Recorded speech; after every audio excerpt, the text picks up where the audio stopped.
turns abruptly north to head to Canada. That is where you'll find Hermiston on the Oregon side, on the south side of the river. The population of around 20,000. And then Kennewick, Washington, up the river bend up to the top. So hopefully people will trickle in here and may even get some mods. That would be great. Let me check and see if the stream health is okay. There we go. Now I've got a actual preview. Perfect. Okay. So I have less than an hour to do this. If people want to monitor the stream, well, monitor the fire, and I get some mods, then I'll leave it going. But I do have to go to the airport. I got a special tour of an airport control tower I'd rather not miss. So I have less than an hour before I have to leave for that. So I'll give you the rundown on the fire. Quickly, there was a, for Umatilla County, which is where it's located, there was first a fire weather watch warning issued yesterday, the 13th of June. Sorry, I couldn't be here. I had crazy food poisoning or something the night before, so I just slept through yesterday. I wake up around midnight and go, oh my gosh. So, but anyway, here I am. My health is still a little fragile. Thanks for your patience with me. The fire weather watch it became a red flag warning. And then high winds picked up. There was a Pacific Ocean cold front that arrived, and then the relative humidity dropped. It was around 27%, and it's forecast for that around the day. I'll have to check the weather forecast.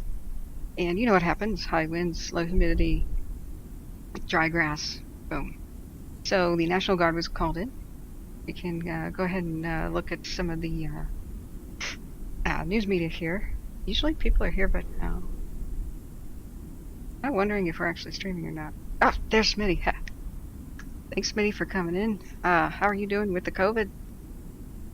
Thanks for showing up. If anybody else is in stream, do say hi.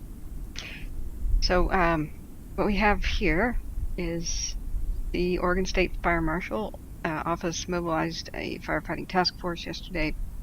There were evacuations. I do believe some evacuations are still in place, but media, please give us some links. This is like the third major news outlet that just talks about evacuations. It doesn't particularly tell you where to find out information later. So here is a good evacuation drawing, I guess. It looks like they copied pasted it off of Watch Duty. So Shannon Francis, hello. Hi there. I'm glad, Smitty, that you're doing better with the COVID. Holy mackerel. That sounds scary. So no need to message, retract, hello. Yeah, there you go. Probably the wrong button. Hi. How are you, Shannon? And LG Guido, am I saying that right? Welcome. So I am finding out about this situation. I've checked it out for about an hour. Just like we have the eternal problem, there's no one-stop shopping for these wildfires. You have to keep about 1 million tabs open. So I do have a link in the description of the video to the Umatilla County Fire District No. 1's Facebook page. They seem to be relaying messages from the Oregon Office of the State Fire Marshal's page. But since there's no one website for evacuation or wildfire info, not even on the state level yet, hey Tracy, how are you doing? Harley, hi.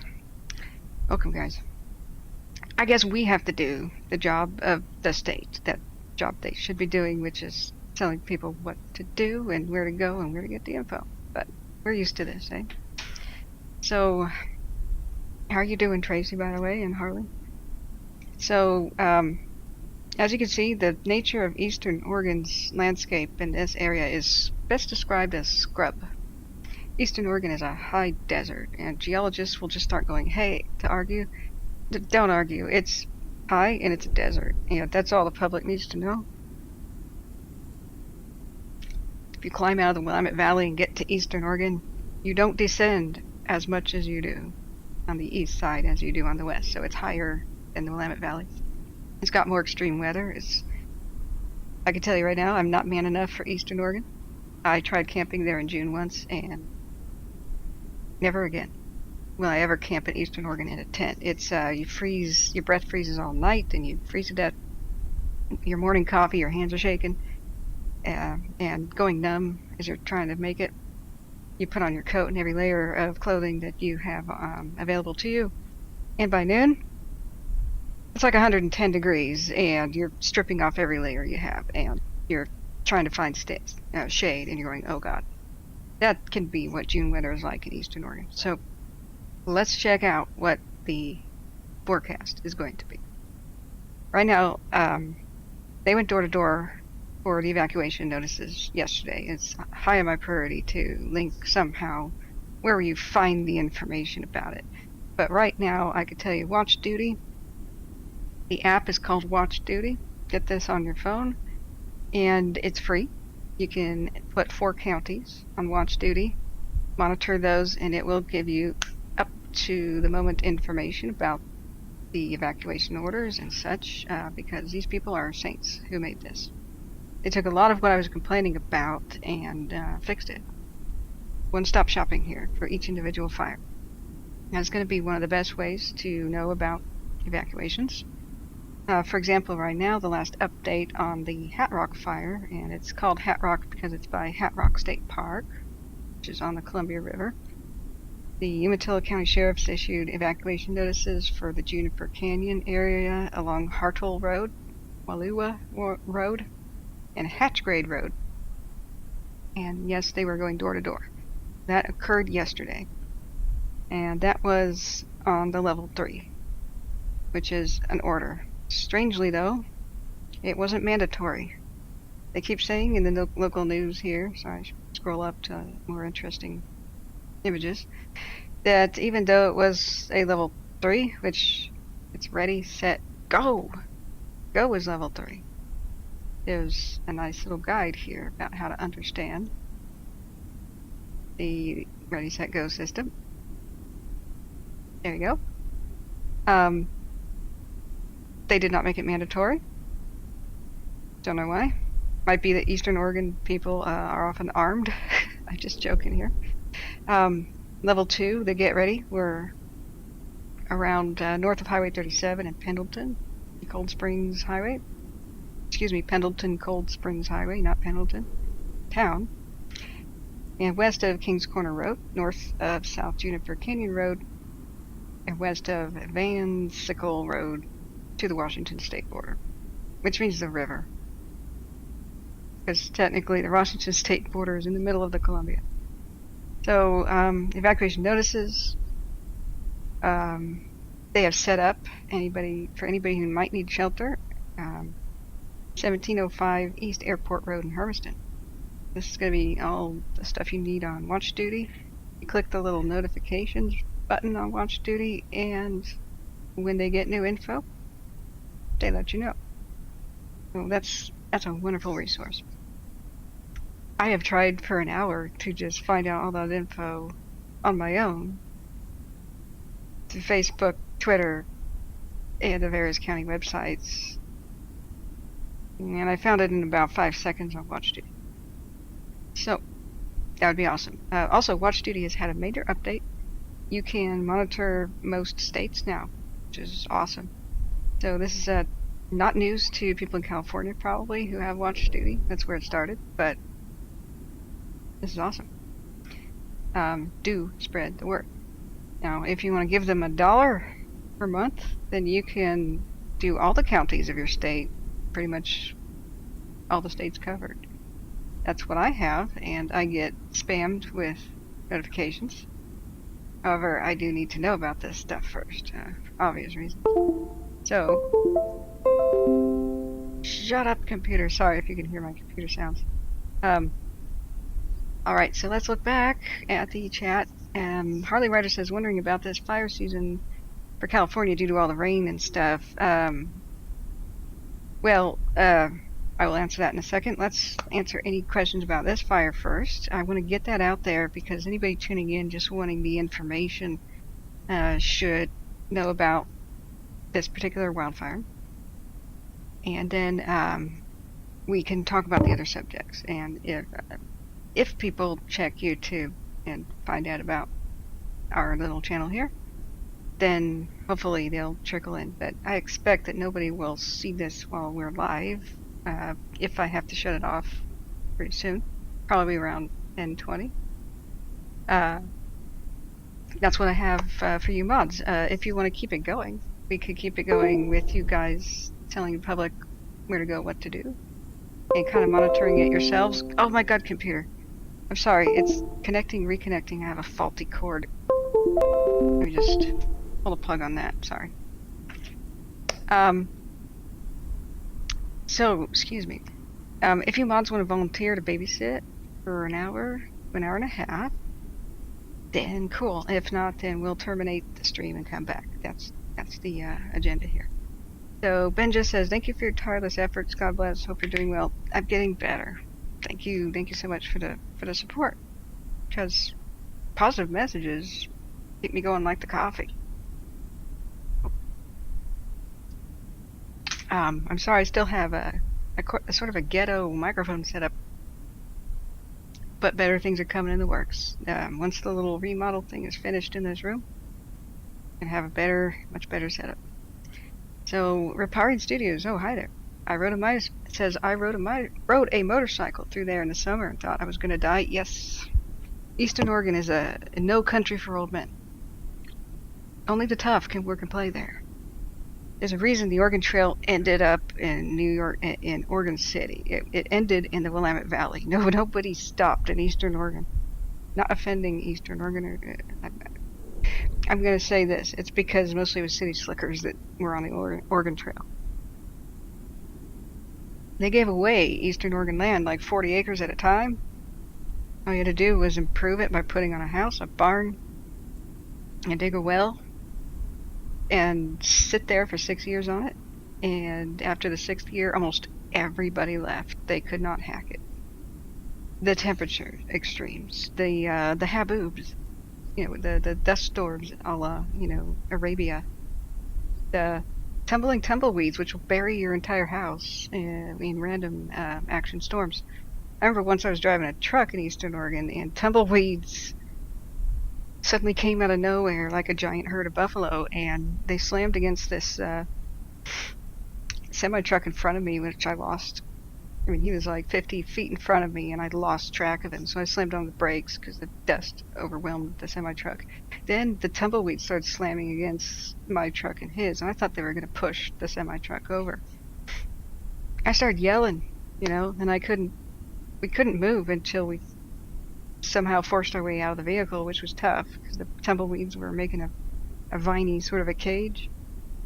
And then we had to whip out pocket knives, try to hack them away from the bumper. They were wedged underneath the bumper. We couldn't even go forward without cutting them away. So I had to get help from the truck driver ahead. It was totally nuts. So Smitty says I'm here for another hour or two. Okay. Well, cool. If you want to babysit the stream, that'd be awesome. But let's look at the current situation. Cal Topo has got Modus and Veers for us. There are several other fires going on around Umatilla County. That Umatilla County is the Oregon side. I think that's Walla Walla. On the Washington side is north, like fresh, like towards Kennewick. They had one on the Washington side. They dealt with it a lot better. Then two ended up happening on the Oregon side. The HatRock and the Mount Hebron. Mount Hebron is a town. Oh, that's Cold Springs Junction. So this is the HatRock Fire right here. And Mount Hebron is a mountain and a town, I thought. Let's get a different map. This is a scanned topo map.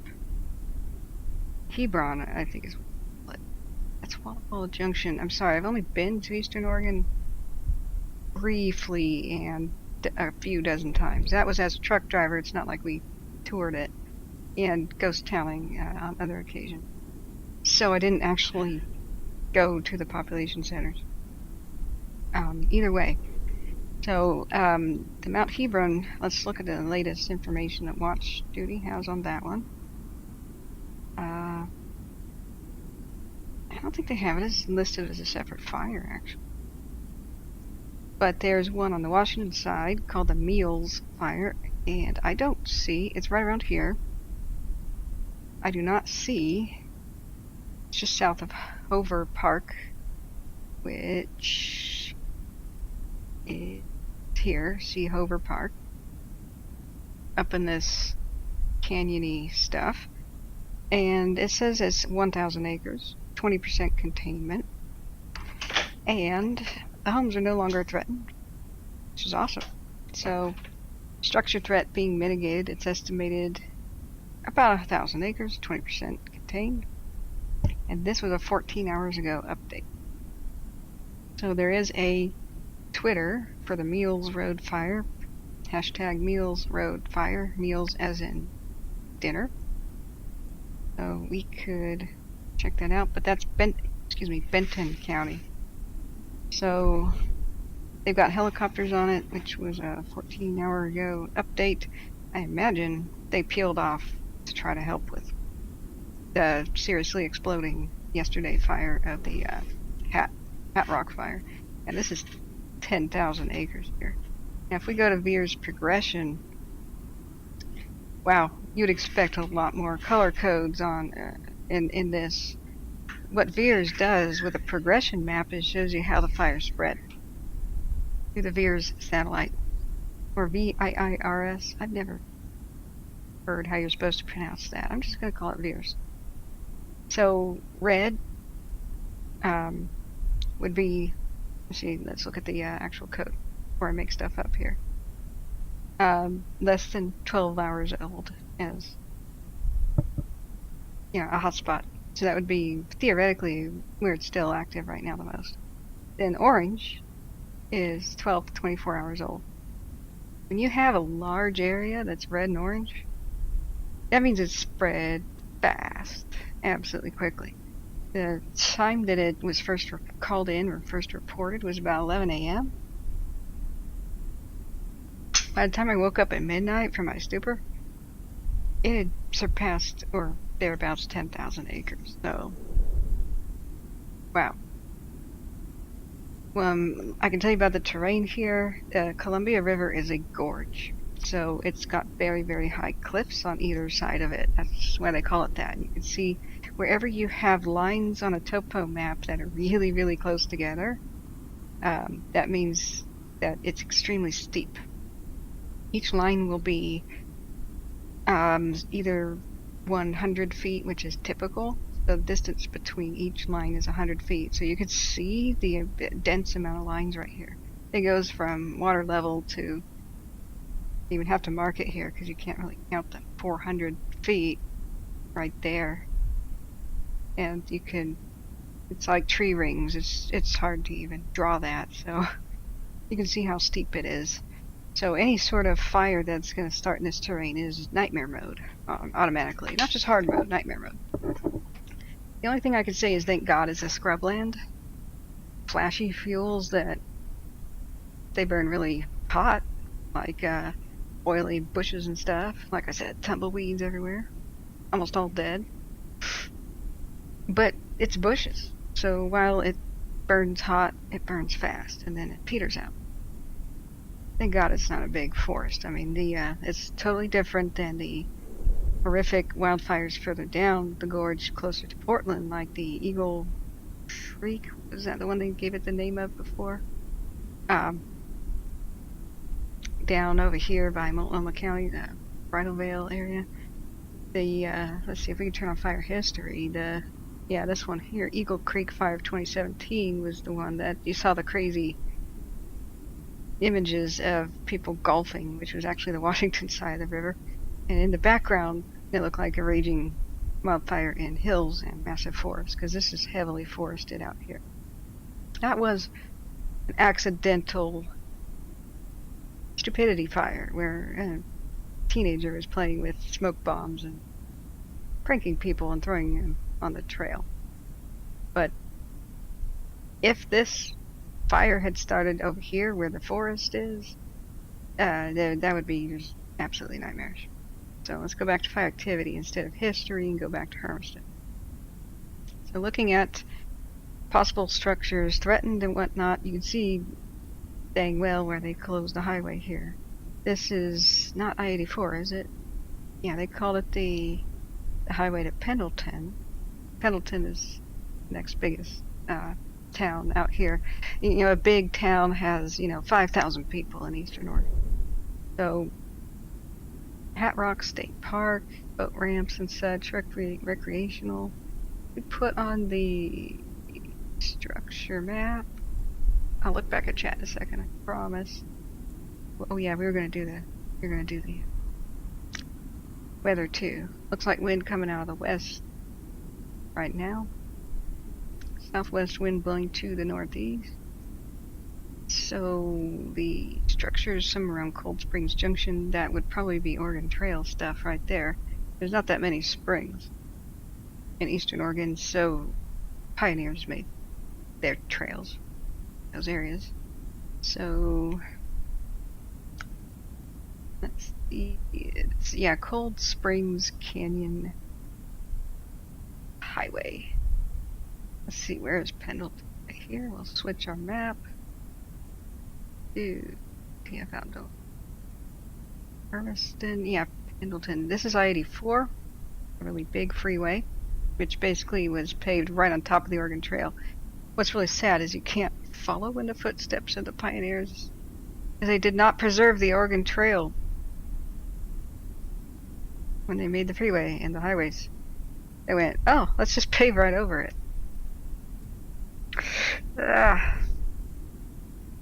It's laziness, road building laziness on a whole new level.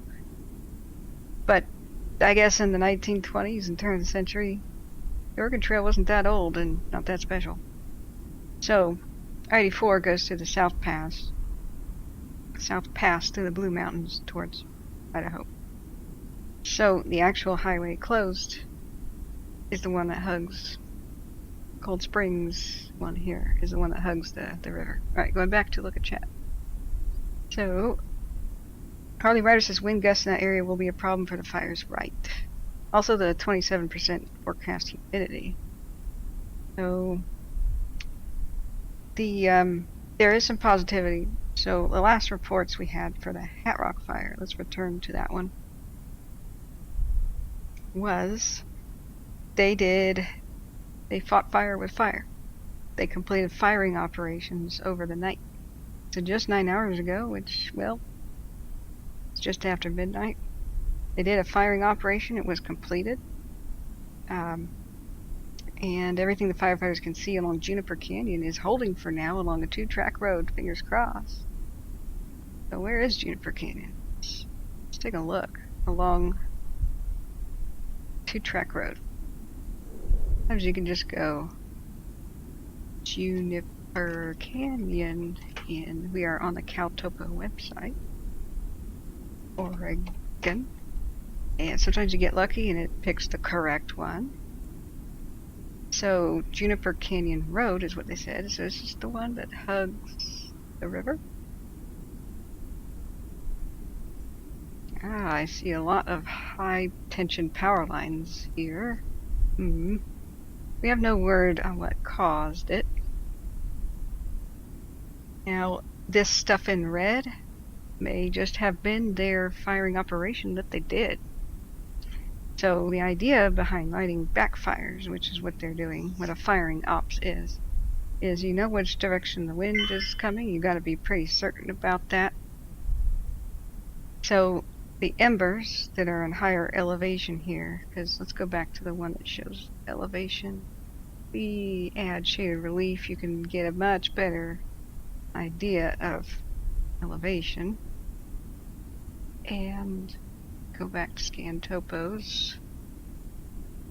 Any embers or tumbling tumbleweeds which are on fire, that happens.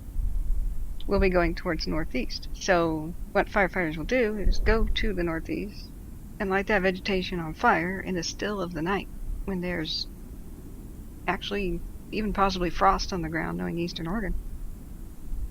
So the stuff doesn't, it's less likely, much less likely, to get out of control. And they'll do it in between some sort of a fire break, like light it beneath a road, for example, and then it'll go up a hill, and they'll stand up at the top on that road, wetting down bushes or whatever they gotta do.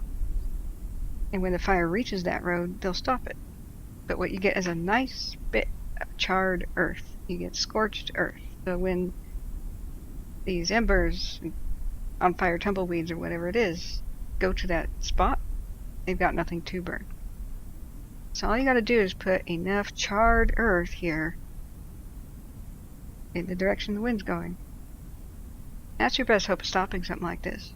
They tried aircraft, but it didn't work. Yesterday the K-Max, local K-Max, God, those are tiny little cute one-passenger helicopters. It was grounded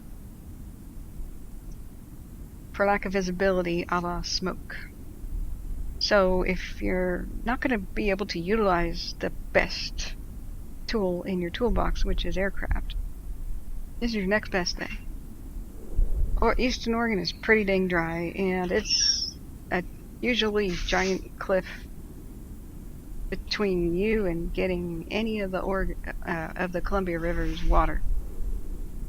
It was one of the problems the pioneers had is they'd have thirsty animals like oxen who were ready to drop dead in the 120-degree heat, and they would look down cliffs at the water sources.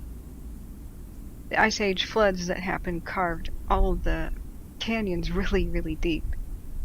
So they tried crazy stuff like lowering their oxen in harnesses hundreds of feet down to try to drink from the Snake River and these really deep canyons that may or may not have flowing water. So what does that mean for firefighting? It's really hard to fill up your tank.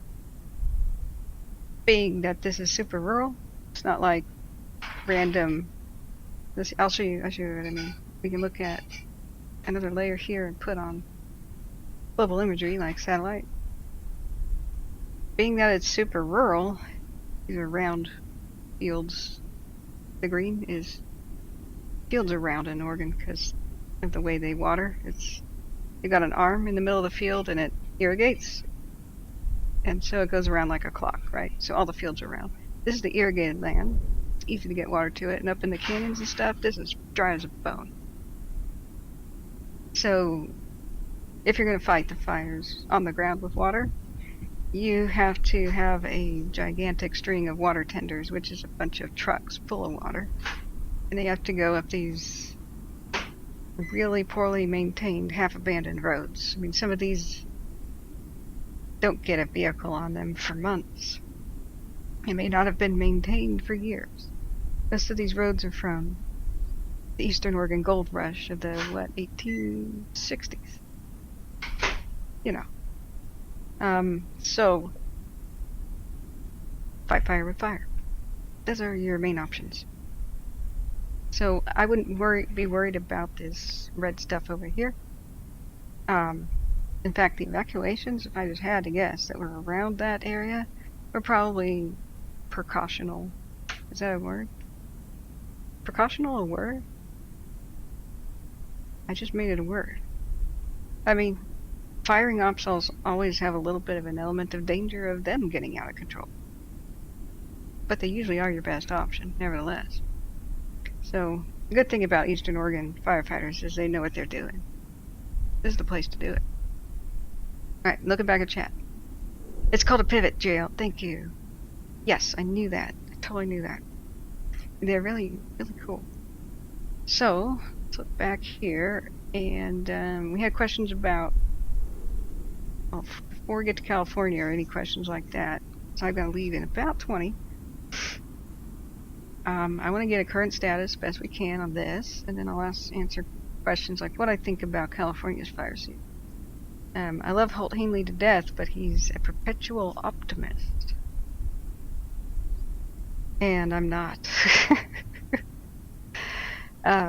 he knows the weather. He knows about, he's participated in studies about vegetation dryness and how that affects the way that living plants will burn. And I think he totally forgot that there's billions of dead trees now in California because of the fires from here going back to 2028, 2027, or excuse me, 2017, 2018. And the dead trees are still sitting on a landscape. So it doesn't matter how much it rains for a dead tree. It's not going to have thousands of gallons of water in its trunk. It's going to be bone dry every year, drier than the year before. Every year there's more brush growing at its base. Brush is going to dry out in a couple afternoons in the 90-degree California heat. So it doesn't matter how much water we got in the spring. In fact, it's worse. You don't want a wet spring in California as far as fires go. You want a wet summer. Spring, if you have it really wet, you have an extreme amount of brush growth. And summer is when it dries out. And then that's like stacking kindling at the base of all these dead big trees that died in the previous fires. What most people don't know is that there's going to be a Dixie Fire number 2. There's going to be a Caldor Fire number 2, etc. Because they failed to salvage log down the dead trees. We learned this from the Tillamook Burn Fire. The Tillamook Burn repeated every 3 years. And they did lots of studies. It was 1933, the original one, 1936. They called it the 3-year jinx. 36, 38 and 39, and then throughout the 40s. They kept having the same Tillamook Burn Fire because it was in the same spot, Tillamook Forest of today. And that's because it only takes about 3 years for brush to grow up against the base of the fire, of the big dead trees. Unfortunately, the first fire is the least damaging. As bad as the Dixie Fire was, the Caldor Fire, and all those were, that's the least damaging fire. That's because the trunks of the trees don't burn. Now that they're dead, the trunks will burn. And that's a nightmare. So we got to consider the dryness of the dead vegetation that's dotting the California landscape. It's like having a lot of mines, like in a minefield. Eventually, some spark is going to set off the minefield, but it's worse than a minefield. You don't just get one mine that explodes. It will set off the mines in the entire field because it'll spread that fast, it'll be that bad, it'll be that fierce. It'll be a firestorm. It'll be the kind that just destroys everything in its path, kills all life forms. Nothing can withstand it. It's not the beneficial kind of wildfire. It's the mega fire, the unnatural kind. The ones that spawns the tornadoes, lightning, all that stuff.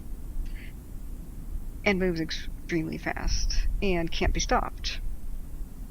Unless you stop it right when it begins. Like, get on it, first 24 hours. So we don't know which year this is going to occur. At all. I mean, who knows? It'll be, we can kind of guess the Dixie Fire 2 and the Caldor Fire 2 will happen sometime after the brush grows back. So we've already had more than a year of it drying out. So the only way to prevent it is salvage log. Get all those standing dead trees down on the ground. You don't have to remove the logs. It would be good if you could, but you at least need to get them on the ground so that they can't throw embers long distance, especially the ones on the top of ridges. Embers long distance, throwing spot fires five miles ahead of itself is the nightmare. That's when it gets beyond control.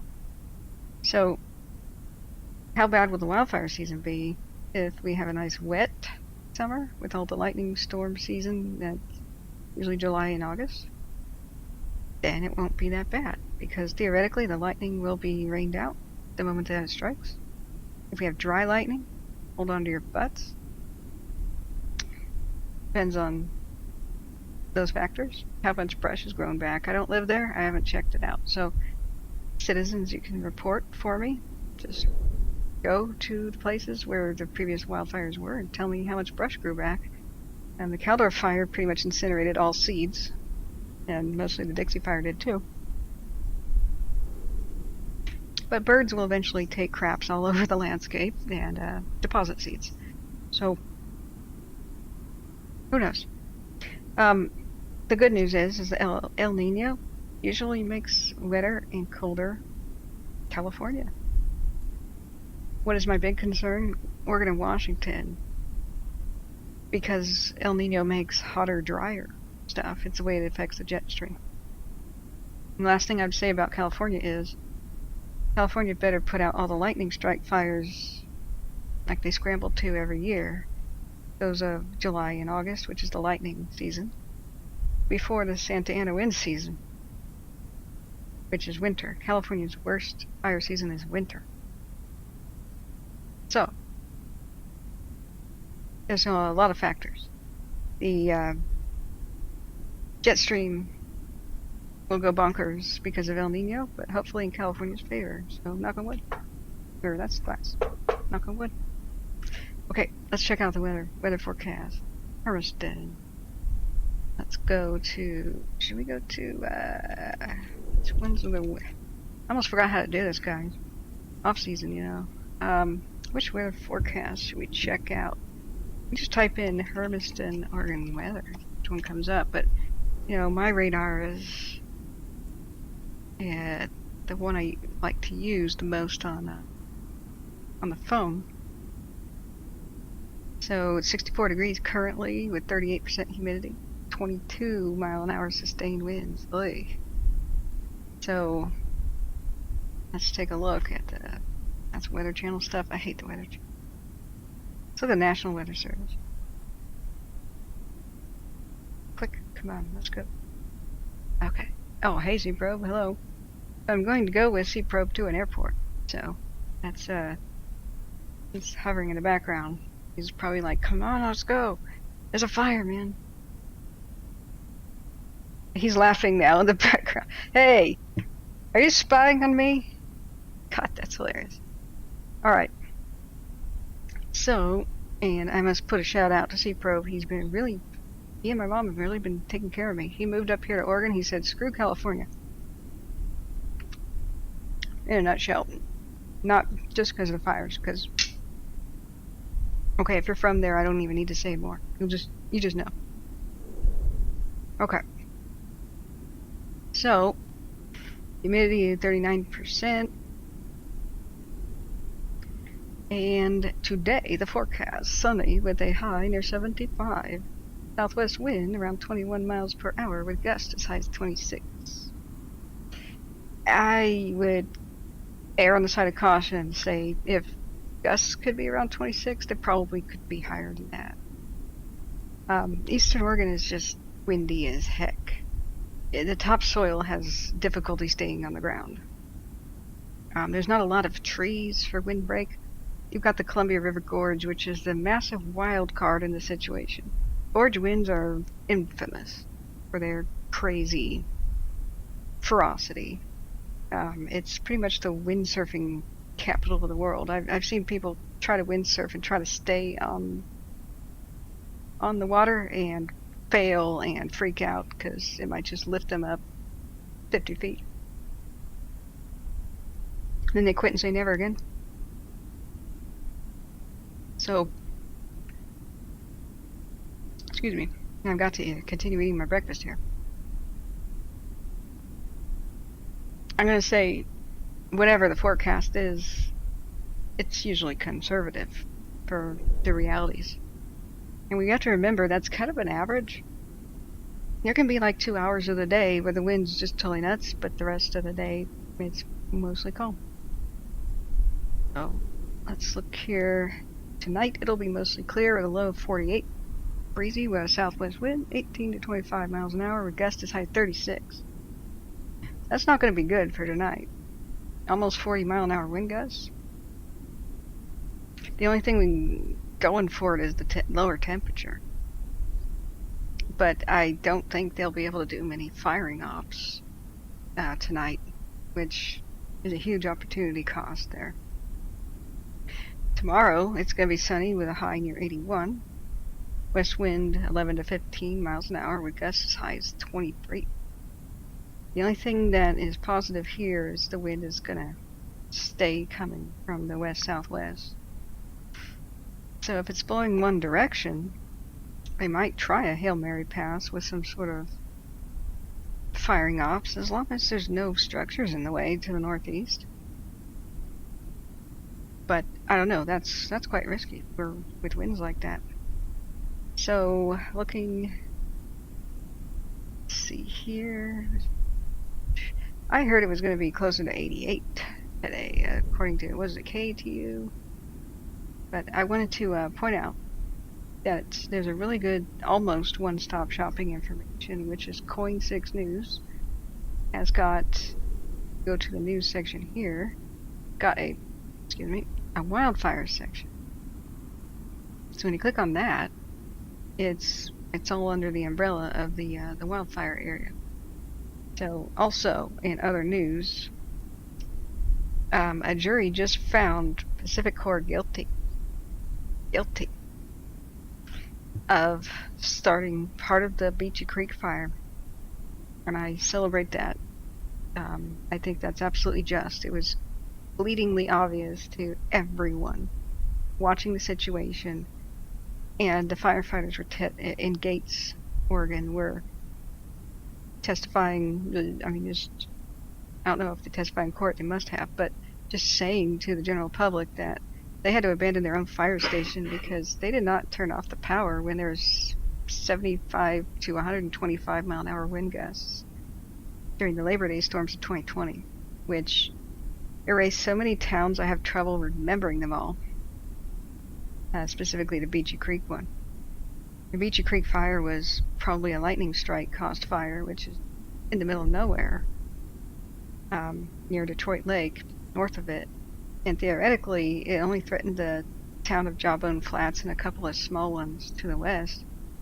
Because if you go down south, you'd have to go into a different canyon where the town of Detroit Lake sits in the middle of the Cascades, like at the peak. You got a dam and a big lake, and that's the only thing that saved the townsfolk, because they all went onto the docks and watched their town burn. They called in for a helicopter evacuation for the National Guard. The National Guard says, sorry, we can't get to you.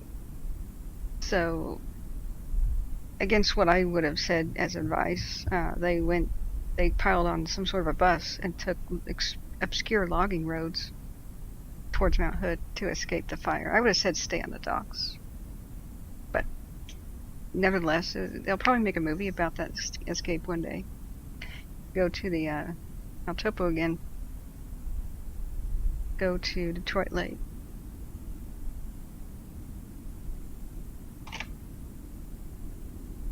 Go. Sorry, my VPN slows stuff down. People will always hype up NordVPN on all the on all the influencer commercials and stuff. All I gotta say is alright, yeah, if you want 1/10 of your normal speed, you go ahead. I'm gonna shop for others. What's Foster Lake? Where's Detroit Lake? Here? Did you? El Topo. There we go. Alright. Turn off the wind. I'll show you what I mean. Beachy Creek Fire in 2020, when I really started to go viral, that's when the Labor Day fires happened. That's when I finally got the courage to actually talk with wildfire monitoring instead of just putting on the scanner radio and letting people listen to it. CF Outdoors, right? I believe, actually the Forest Service might be a good one here. No, not actually. You can see that right here is Detroit Lake, center of the Cascade Mountains. I'm going to put on fire history. That's the Beachy Creek. this monster. It broke out at the same time as the Lion's Head fire, which is over here to the east. Let me zoom back here. This one here to the east. They went east and west. So Detroit Lake burned to the ground, almost to the building. Right here, this is the docks area where the terrified townspeople were surviving. And they have their own fire department. They were unable to save their town. If you notice, there's some power lines that run right alongside the highway. This line right here. We see these little squares. These are the power lines right next to the road, and they were not de-energized. And I just read a little bit about the trial. One piece of advice I gotta say: don't claim innocence if you destroy evidence. Tip. Kathryn's legal tips. They claimed that they didn't shut off the power because the local people are supposed to do it. Well, they were running for their lives. You can shut it off at the control panel level from your headquarters. And that is possible. And they claim they didn't do that either because nobody was awake that night who was a supervisor. Meanwhile, all these 911 calls came in. My town's burning down. Power lines just fell in my house. Power lines just fell all the way up and down the escape route. Help, what do I do? So what happened was the actual Beachy Creek fire originated way up here. Way up here, right approximately right here, if I can remember right. And so actually over here. It should have only really affected down canyon this way. It should have taken many, many, many more days to spread north and south and east and west like it did. You've got the community of Jawbone Flats over here, which is a restored ghost town, which burned to the ground. This is all of Oregon's, all the old growth forest that Oregon had left. Unfortunately, in Cascade Range, it burned down. Then you had Elkhorn, tiny community of maybe 20 people that had a fire station. Elkhorn Woods, same thing. And if you continue going all the way down here, there's Mahama. So the fatalities occurred up and down this area because the variety of power lines and or trees burned down in front. Mind you, fires were in front of the people trying to evacuate. They were in the west, and part of the reason is because power lines are going down all along the roads. So Gates right here, there's many different towns that all burned down. Niagara burned down, Detroit, and there's towns east of Detroit, but the wind was mostly blowing to the west. So Gates was there's a fancy headquarters here at the town of Gates. Off the fire history there, so you can see the town of Gates here. In fact, I think I could find it. That was it. Oh wow, you zoom in and kind of see some of the devastation of the fires. You zoom out though, and it's before the fire happened. How nuts is that? All these buildings almost burned to the ground. But this is the fire station, if I can remember right. And there was a chain link fence all the way around it. This was the headquarters for all of the firefighting in the Cascade Mountains. Like they had a really fancy station here. They had 3 to 4 fire truck garage here. But yeah, you could see a little small personal vehicle here, like a pickup. You can see the size of this. And here they are in control of the situation, but power lines, the fire chief said this, I even put this on the stream, power lines began dropping all around the town, so the 911 system was down, so people ran to the firehouse and panted up to it and said, power lines are falling everywhere and burning up homes. And just as they heard that from the civilians, a power line dropped on their chain link fence and electrified that fence. And that meant that the vegetation touching the fence all ignited in 360 degrees around the firehouse. So they grabbed pretty much a clipboard or whatever's in front of them and a shirt. They didn't even have time to evacuate their lockers. Their personal belongings burned with the firehouse. And they tried to save as many trucks as they could and picked up civilians and put them in the trucks, and they fled west. So then not only did gates burn down, whoops, should I believe that's global imagery. So not only did gates burn down, but since power lines are going down to Mill City, and this is what the fire chief actually said, they arrived at Mill City thinking, well, we'll set up headquarters here, but Mill City was burning down from the power lines going down. The power lines were quickly shutting off the only ways out here on the Santiam Highway. Then they went to Lyons thinking they could set up shop and try to fight the fire at Lyons. Lyons was burning down. Mahama was burning down. So then they went to Staten. And then as soon as they met the fire crew at Staten, they're like, what do you mean you abandoned gates? They said, it's all gone. It's all gone. It's all on fire. And mind you, the 75 plus to 125 mile an hour wind gusts were still going. And Staten, they had to evacuate too, and they had to flee to Salem. And I can tell you right now, I put down the headset as this was all occurring. I said, my mom lives near Salem. I'm going to go evacuate her. I arrived in the area. Hot ash was raining down on my head, and the sky was orange. And then it turned red, then it turned black.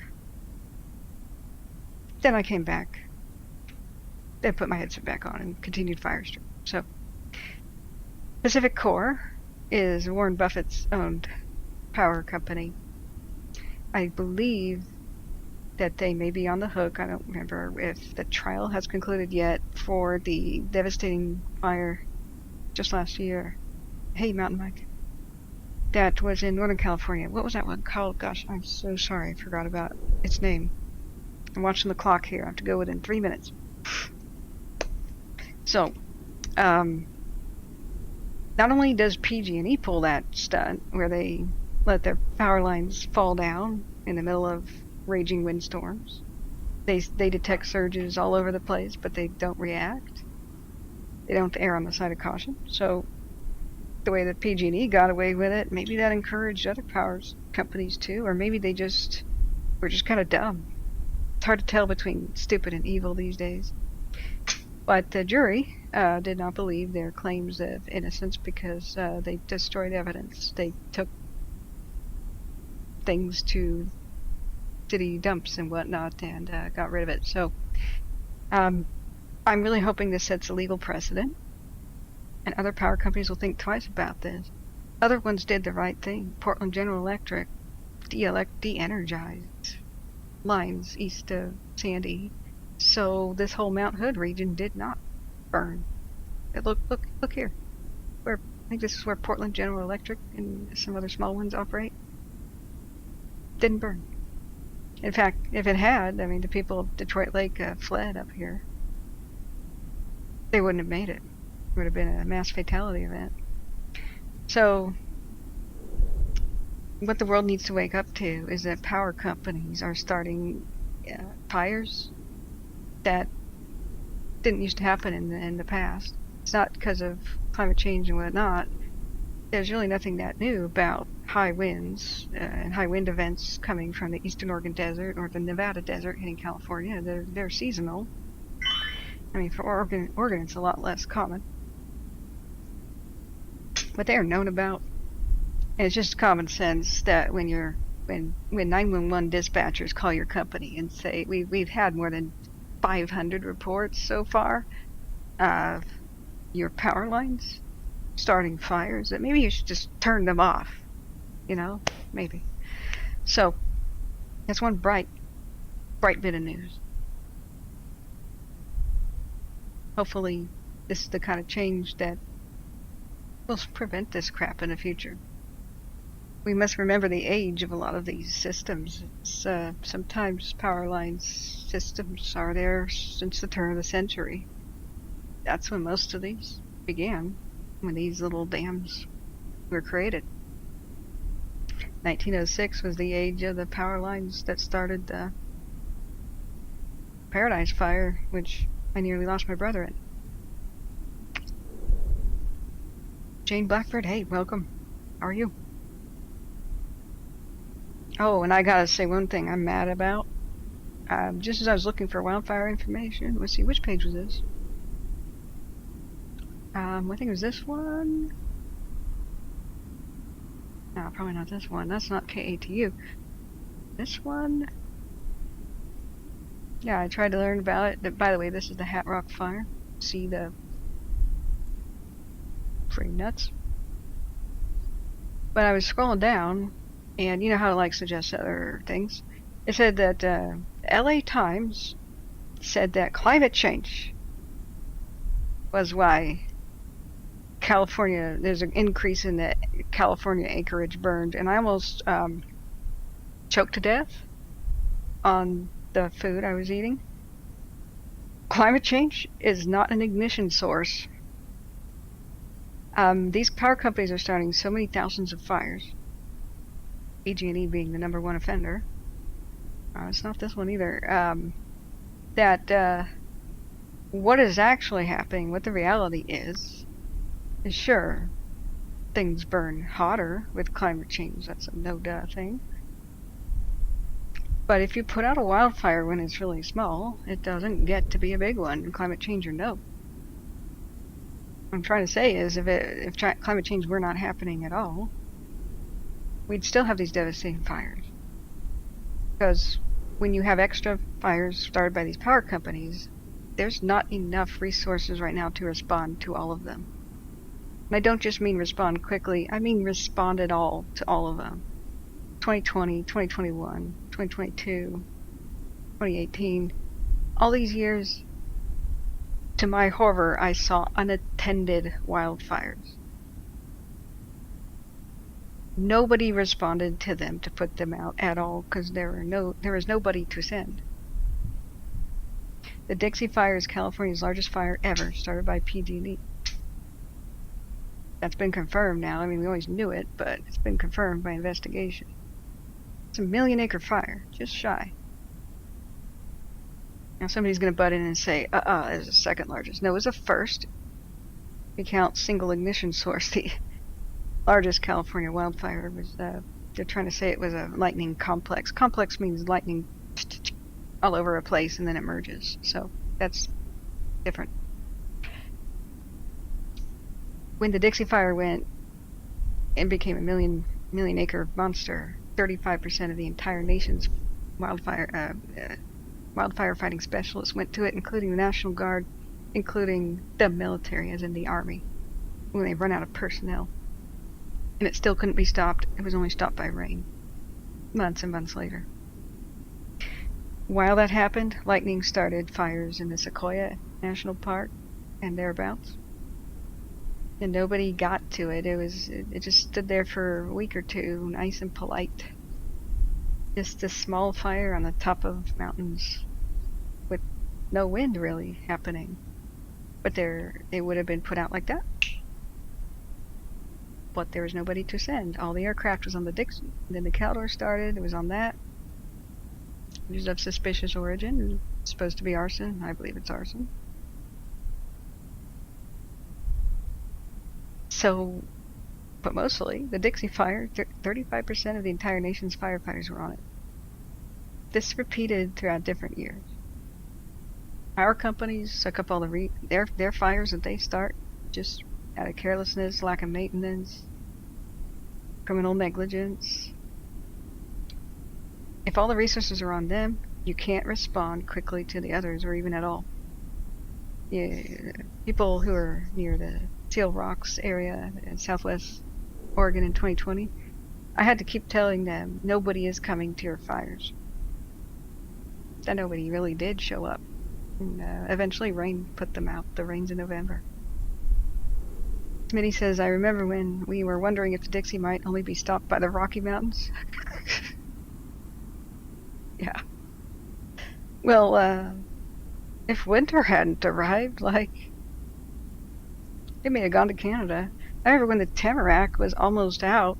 That was the first big wildfire of the season, 2021. They had to peel people off the Tamarack when it was like 80% contained, and they put them on the Dixie. Then the Tamarack blew up and took out towns. It's just sad. They just played, they tried to spread, and it was too thin. So, New York Times and National Geographic, shame on you. Absolutely shame on you, because you are putting out this thing into the public where the public just thinks, oh no, it's inevitable. We can't do anything about it. Yes, we can. That's the positive news here. We can hire more firefighters. We can get more airplanes. We can reorganize it so the Forest Service and the state and the local resources aren't fighting with each other and having trouble communicating. We can make, like a branch of the military, sort of firefighting, one cohesive unit. We can reorganize the structure. We can standardize communication. We can make one-stop shopping information for the public so they know what to do. We can make 24-hour information centers. We can raise huge bounties on reporting arsonists. We can put in new laws that will regulate these power companies so they can't do crap like this. We can make fines mean something instead of being the equivalent of a penny to the income of these power companies. There's so many things we could do to stop this. We could stop this within 5 years. These mega fires, the ones that block out the sun in New York City. Within 5 years, this could all end.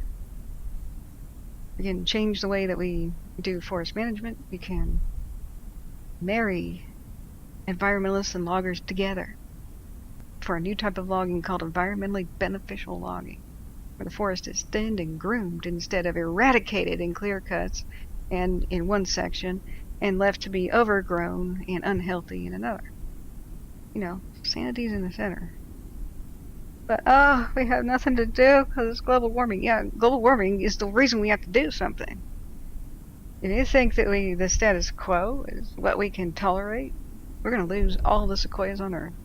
We lost 35% of them last year, or the year before.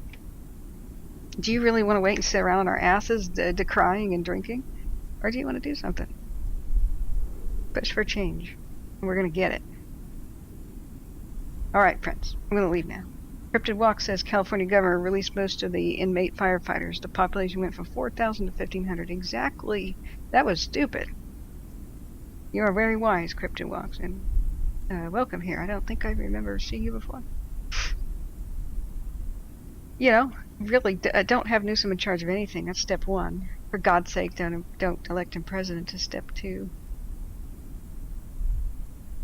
He scratched the back of PG&E and enabled them to continue burning down towns and killing people. Let us not forget the bill he signed into law limiting PG&E, the power company's liability. They would have been bankrupt, they would have been broken up, they would have been sold off. But he allowed them to continue as a private company, bailed them out. He got to screw people like my brother, who lost everything in the Paradise Fire. The other fires, screw the family members of my friend who died in one of their fires. Limited their liability instead of handing out money to the victims to rebuild their homes and stuff. Give them some stock, a worthless stock. Oh boy, that just enabled the felons that PG&E are. You want to know who's on your side in California? Whoever your politician is local. They don't take PG&E's money, and never vote for anybody who does. That's the number one thing you got to find out about a politician in California. Do you take PG&E's money? You do? Get them out. Get them out. Don't vote for them. Get them out. Write them and say, you have X amount of time. Give that money back. Whatever they gave you. The blood money. Otherwise, boycott time for you. The recall was so sad because the number one threat to Newsom also took PG&E's money. So I sat out. It's not my business to tell you who to vote for anyway, but I could tell you who to vote for, who not to vote for, if you want change. And change will come if we demand it. But what if we don't? I'm out of here, guys. I'm just going to end it because I do not see anybody from the local area coming in to ask any questions. And plus, the updates are few and far between. So it may be a 6 o'clock news thing where we get to find out how the rest of the fire fighting is going. Besides, I don't want to tax my mods and make them babysit the channel. If is that Sasquatch? Believe in fire safety. That's Sasquatch.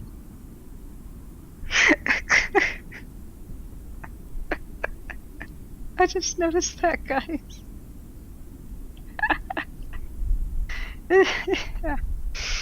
All right, I want this as a bumper sticker, guys.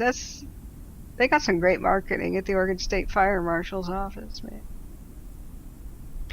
They need to put Sasquatch as a alternative to Smokey Bear, or as like a friend of the Smokey Bear. Can you imagine the hilarious commercials we can make out of that, dude? Oh, Mountain Mike says, sounds like the U.S. has sent a lot of resources to Canada, too. Yeah, I would like to address Canada on another day. They're saying, by the way, many folks are still waiting for money in Paradise. Yeah, they're still homeless at the river bottoms near Marysville. Met some of them. Yes, guys, gotta go. Gotta run. It's supposed to be somewhere. So, we will come back. We will come back. Stay fire safe. Yeah, I'm going. All right. What? It's at 1.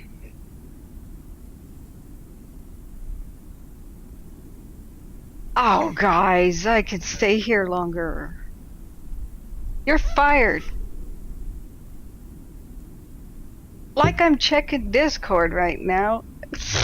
I don't know if you guys heard that. So, yeah, David came bright and early. Alright, let's relax, guys. It's fun time now. David came bright and early to take me on this airport tower tour thing that he's the pilot, pilot mod. He's a C-Pro. It was so awesome. He flew me over the Dixie, not the Dixie, but the Caldor Fire to film the aftermath. The burned out husk that once was El Dorado National Forest. And boy, I was like speed running through this whole thing, thinking I had to leave within 20 minutes. Jeez. Okay, yeah, shout out to Sasquatch, dude, cryptid. Okay, I can relax a little bit and eat my cantaloupe.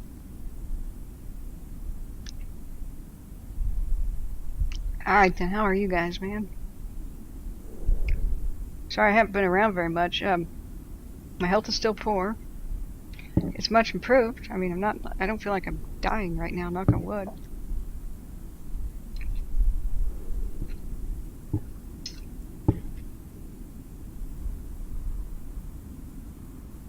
Cantaloupe is good.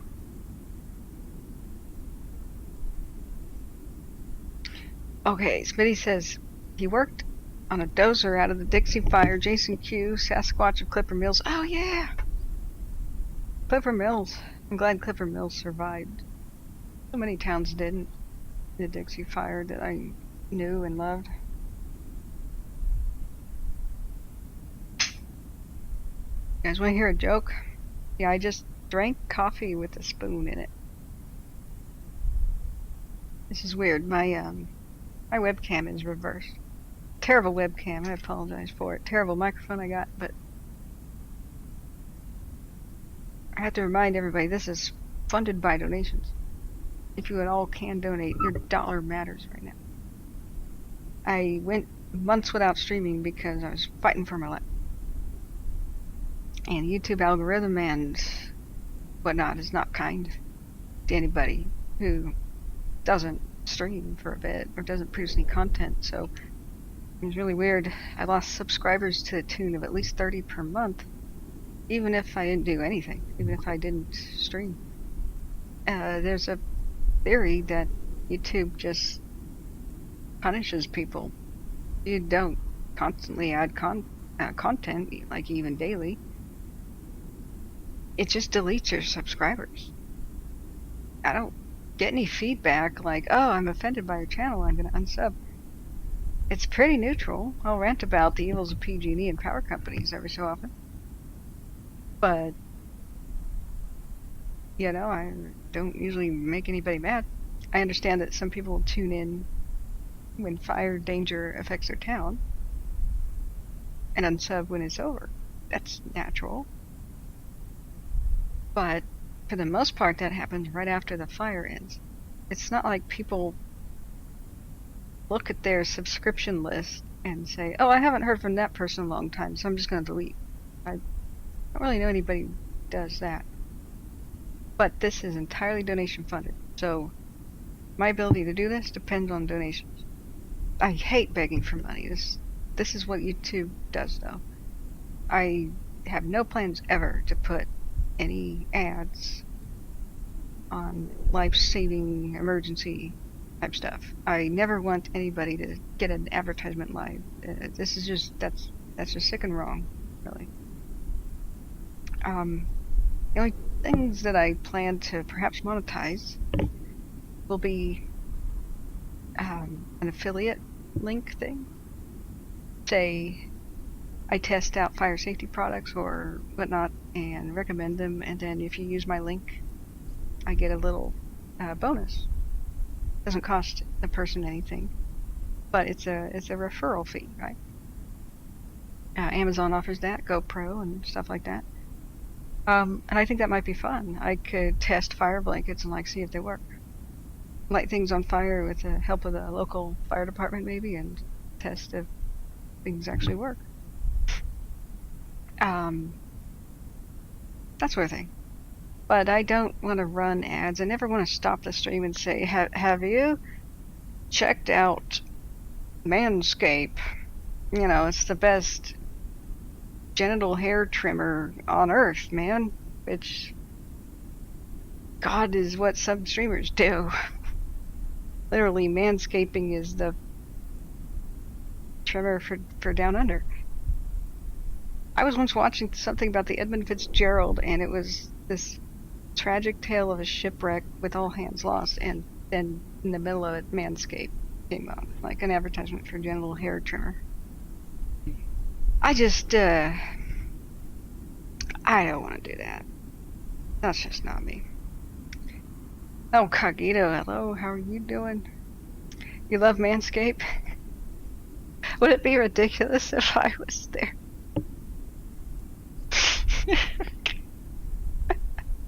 Can you just imagine me trying to do their commercial? I got contacted by HelloFresh. They wanted me to do their ad, but they didn't really want to send me the product to try it for free though. So I can't. Maybe they're great, you know, but I need to know what your product is. So I may ask them to send me something. But bottom line is this: evil stuff is going down at YouTube. It's different from last year. It's different the year before when I actually could live on the donation. I always want people to go and donate to the fire victims first, and then 10% or whatever you did, take whatever you donated, and then wait another paycheck, 10% of that. I don't feel comfortable taking anything more than that. And if donating is painful, forget me. Just do that. That's, I would not feel right taking away potential donations to the people that lose everything. But I was, through your guys' donations, I was able to just sit here for 96 days straight in 2001. 96 days. I think I took 5 days off, maybe 6. But I work really hard doing this, and when it gets that brutal, with 18-hour days on average, that's what it takes. I really thought I'd be able to pace myself, because everybody told me to after the craziness of 2020 when I barely slept for 2 months. That didn't work. I remember when I stayed up 2 days in the Dixie Fire, 2 days in a row. Everybody told me to get some sleep. I didn't want to. If I did, I slept an entire night and I woke up and Greenville had burned down. When red flag days happen 3 days in a row, it's like you gotta be awake for almost 3 days in a row, or mods do, and it's gotta be 24/7. And I gotta get up pretty frequently to make sure that the stream's not cut off from the internet somehow or whatever. So really, that's the kind of dedication that is required for Fire stream, or it doesn't happen at all. So let me click something different. You guys are probably sick of looking at Sasquatch. Lebanon, this is new. Lebanon Fire District, which is in the Willamette Valley, responds to a residential hedge fire and warns of dry season fire risk. Yes, Oregon, Washington, hold on to your butts. We're going to be dry. It's going to be us, probably, more than California having the problems. So Lebanon is warning about the risk of dried out yard plants. Now, Multnomah County is going to do a burn ban in several days from now, I believe, and it's going to be, well, that's Multnomah County. That's the county of Portland, and that's pretty rational. Portlanders don't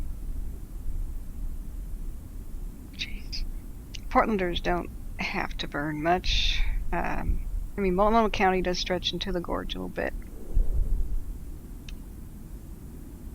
Where else is fire news? Sorry, KTU doesn't have the fire news in one spot a lot like KOIN does. So, and that's Facebook went wrong. Okay, great. It logged me out. Okay, that's fine. Yeah, I know it went wrong. Good. You logged me out. That's what went wrong. Could you...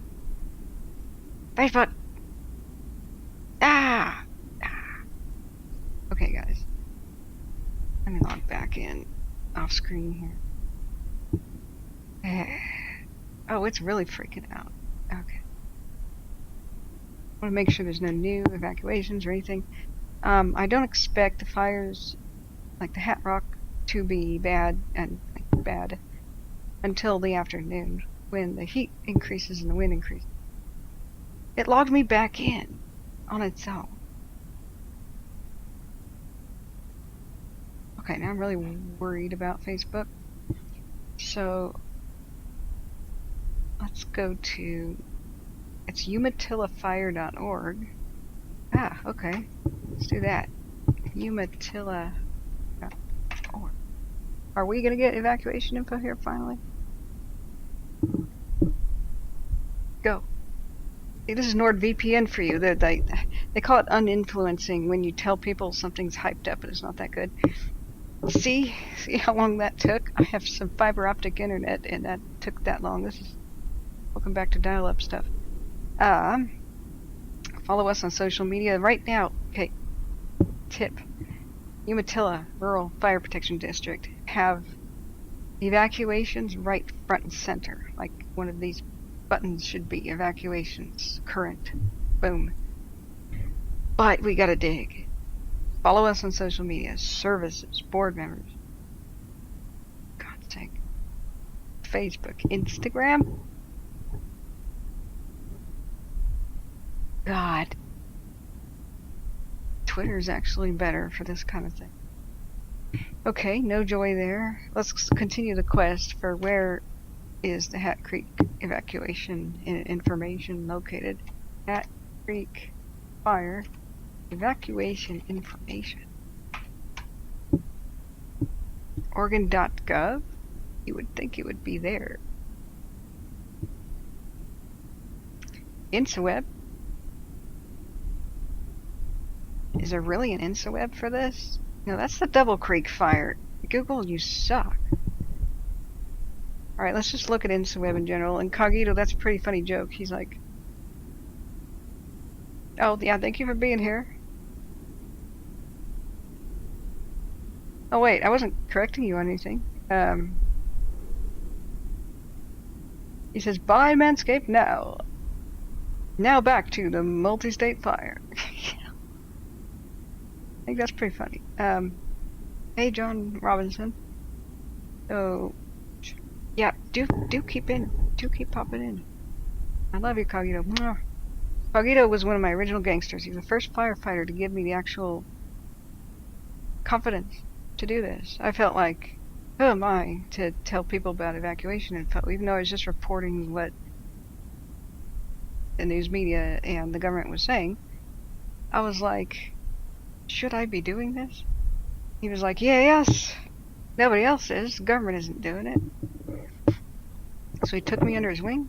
So did others. Taught me all the missing answers. Taught me the answers to all the missing information, that the gaps in my knowledge about the whole thing. Stood by, ready to correct me if I stumbled when I was first starting out. Give advice to the worried people. See, I don't think there's any InstaWeb going on over here. You would think InstaWeb would be the one-stop shopping for fire info. It's not.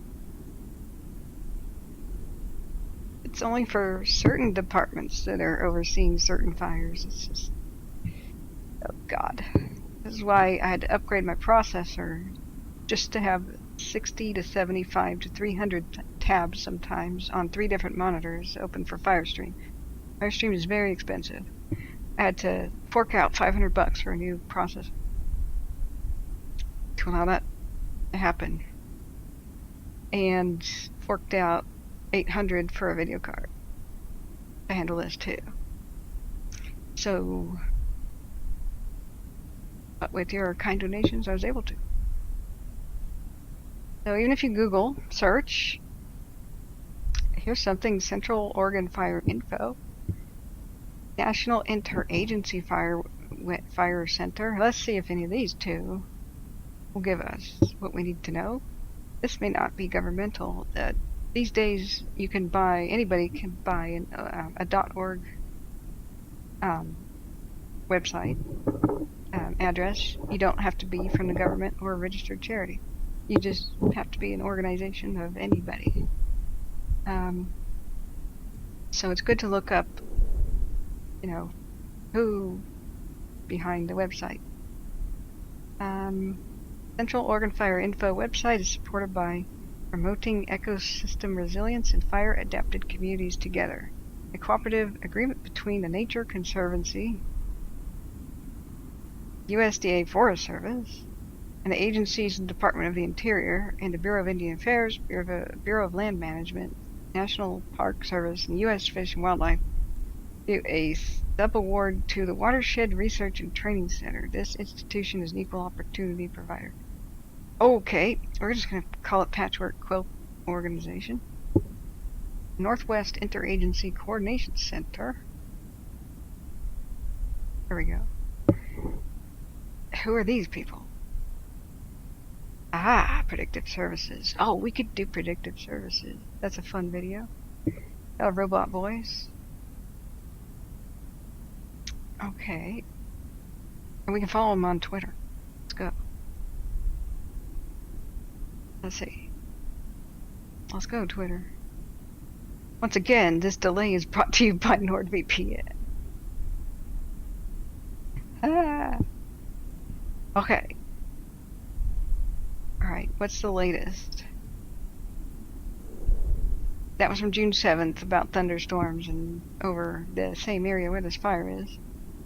So, and they had a flash flood watch too. Dang. Weather conditions are going to be hot, dry, and breezy. Please be safe with fire. Well, somebody wasn't. Either that or it was lightning. I would like to know what the origin of the fire was about. But that'll come about much later. Much later. Unless they have an obvious reason and decide to announce it. So, once again, I still don't even know where to find the official evacuation info other than WatchDude. See how sad this is? I've been looking, this is now my 1 hour and a half trying to look for this. So let's go.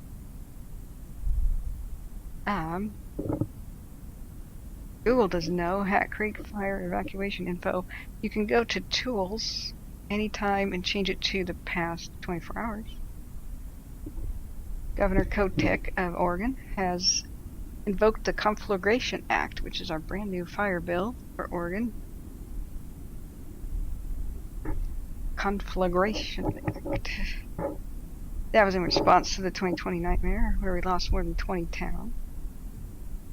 Various fires, probably 40. I haven't tallied them completely. You know, within about 48 hours. We lost more than 20 towns within 48 hours. The 2020's, I called it Red Monday. The Labor Day fires. Okay, Governor Tina Kotek invoked the Emergency Conflagration Act for the HatRockFire and Mount Hebron Fire. Did I misspell that in my description? I gotta check that. In Pendleton to provide additional resources. Good. Umatilla Fire District Number 1. And it's a Facebook link. People who deleted Facebook for their privacy concern, like they don't get fire evacuation info. It drives me up the wall. Anyway, and with all the shakeup at Twitter's no longer reliable, so everything's in chaos. Our stream is more important than ever now. More pressure than ever on me now to freaking be everybody's resource. The government should be. Alright. Challenge accepted. Red Cross opened a shelter Tuesday evening in response to the HatRock fire at Airport Road. Volunteers ready to help those affected. Some residents self-evacuated due to the fire activity in the Mount Hebron Fire in the Pendleton area. Fire officials have confirmed some outbuildings were lost in the Mount Hebron Fire.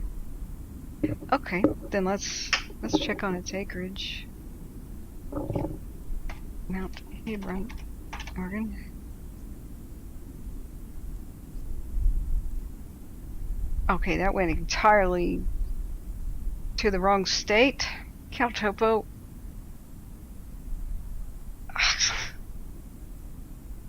OR means Oregon. Love of cars here.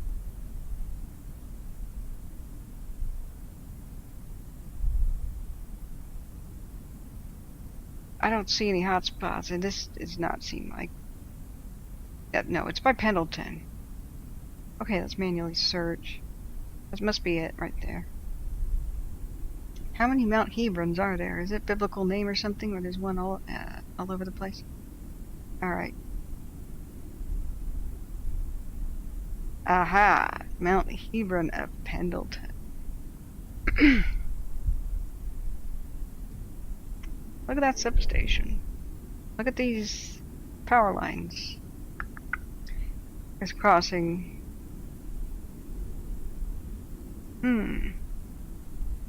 It always makes you go,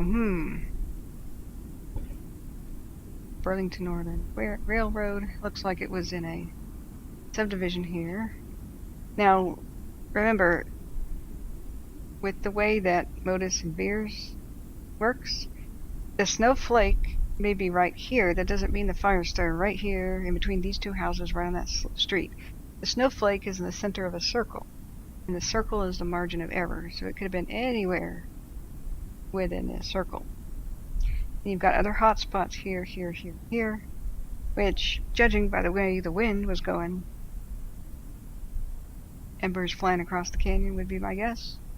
Or roll out. Roll out means flaming debris falls to the bottom of the hill, like sticks, tumbleweeds, you know, logs are on fire, pine cones. And then fire likes to climb hills, so it would climb up the extremely steep canyon. Look at global imagery. Then shade relief. Yeah. More likely then, since there's a wet riparian zone here, more likely embers just flew right across. That would be my guess. So this neighborhood was affected, and they said outbuildings were lost. Sad. I mean, when they say outbuildings, it could be a barn from 1840 in Eastern Oregon. Or somebody's music studio where they lose all of their life's work, you know. Oh, alright, let's go back to order some beers. You know, I was having trouble, guys, with GOES satellites. Last couple of days, you know, I was trying to look at Canada, see the new hotspots and stuff. And GOES wasn't showing up at all on CalTopo. The all satellites, but not GOES detections and not GOES heats. Hope it's not a paywall thing these days. I think they would declare that. And I did finally see the channel of the Dutch person. I was asked to look at it.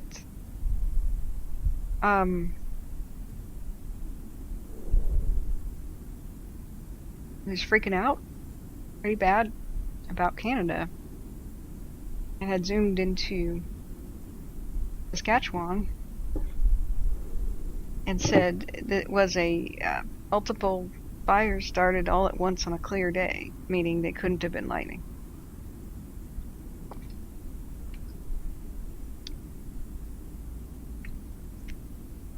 He was wondering if it was a direct energy weapon. I explained that when fires are small, they're not visible from space. You know, he showed a bunch of plumes up here in Saskatchewan.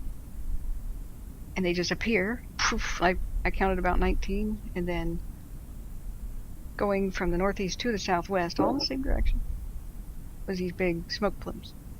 So his assumption was all these fires just started. Well, my assumption is they were already lit. They were small. They were either burning the slash because it's logging season. Up here it's a bit more remote. You could have sleeper fires, which is where lightning strikes, say, a tree, and it's on fire for weeks. But it's very hard to find out and verify in the middle of nowhere if a single tree is on fire from lightning. So oftentimes it's overlooked, especially in a gigantic place like Saskatchewan. You can't investigate everything. You've also got campfires from recreation season. Is everybody putting it out with water? Oftentimes, I mean, what happened with Oregon with the Riverside Fire in 2020 was so bad. What was so bad about that is Labor Day, people wanted to go back to work, and so they left in the morning. They thought their campfire was out, but there's always these hot coals. Once you put it out with water, the hot coals are still hot, invisible beneath the ash. And if wind picks up, they come back to life. You got a new fire, poof. And these coals will get blown all around. They'll be blown up into dry leaves, into the pine needles, up against sheds and everything. So there was reports of a lot of heroes that were, you know, the only people at the campground left, but they put out, say, 50 fires at 50 different campsites. But the Riverside Fire was one where nobody put it out, and a campfire assumed to be cold burned up a great portion of Oregon. And several little towns. So what happens on a clear day, and when you see a plume streak across the landscape really fast, that means winds are really high blowing that smoke. So I can tell you right there, just it's a high wind day. So any fire could have gotten super out of control really fast in Saskatchewan. So that's really typical. That's what you see all the time. Being in remote areas means you don't have a quick response. So if you don't have a quick response, poof, you have an instant giant fire. Enough to be seen from space. So unfortunately everything's tinder dry because of the stupid Omega weather pattern. So the Omega weather pattern looks like it looked like an Omega because the jet stream went like so. made a bubble. So let's just see if we can get some sort of a good. There you go. I don't like the fact that it's tilted, but you can see it looks like the omega Greek letter. The jet stream is a giant wall. It's like Great Wall of China. Weather can't go past it. So this hot, dry, high pressure stuff got stuck in Canada, couldn't go over the North Pole and dissipate. It got stuck there. And so any other hot, dry weather systems going in the same direction just compound the hot, dry thing. It's a heat dome. And then any of the cold, wet stuff over here, it's trapped in the bubble. It can't move to the east to cool off and rain on the hot stuff. Remember, the jet stream's the Great Wall of China. In this case, the Great Wall of Canada. So it baked and baked and baked and baked and baked for weeks. More like 2 months. So the fact that I could only see 19 plumes show up in the entire area of Saskatchewan means I think the Canadians were very, very fire responsible. That's a gigantic amount of land. I only have like 19 show up that day. Oh, you gotta hand it to Canada. I mean, they're really scared right now, judging by all the other for obvious reasons, the other mega fires just going nuts. So I put my 2 cents in the comments, but I'm afraid to read it because most of the comments were, yeah, it's definitely a direct energy weapon from space confirmed. I never talk about stuff like that because it's extremely unlikely that anything like that can exist. Like it would break the laws of physics. And I don't see why anybody would invent a weapon that does the same thing. I mean, when you can have the same level of damage by buying a $5 road flare and tossing it in the bushes under such windy, hot, dry circumstances. A $5 road flare would do the same thing. It's much cheaper to drop that out of a helicopter or something, or take your spy if you wanted to do this on like a wartime thing, plant your spies in there and have them do that. But you gotta consider the targets too. This is the middle of nowhere. It's not exactly a war target. Like the people who thought Paradise was an energy weapon, do they know that was a sleepy retirement community and a kind of a struggling ghost town? With absolutely no strategic value for erasing it off the map, but it happened to be in a fire death trap and next to a canyon where the electrical grid was allowed to fail and hadn't been maintained for 96 years. I mean, what's the likelihood of that?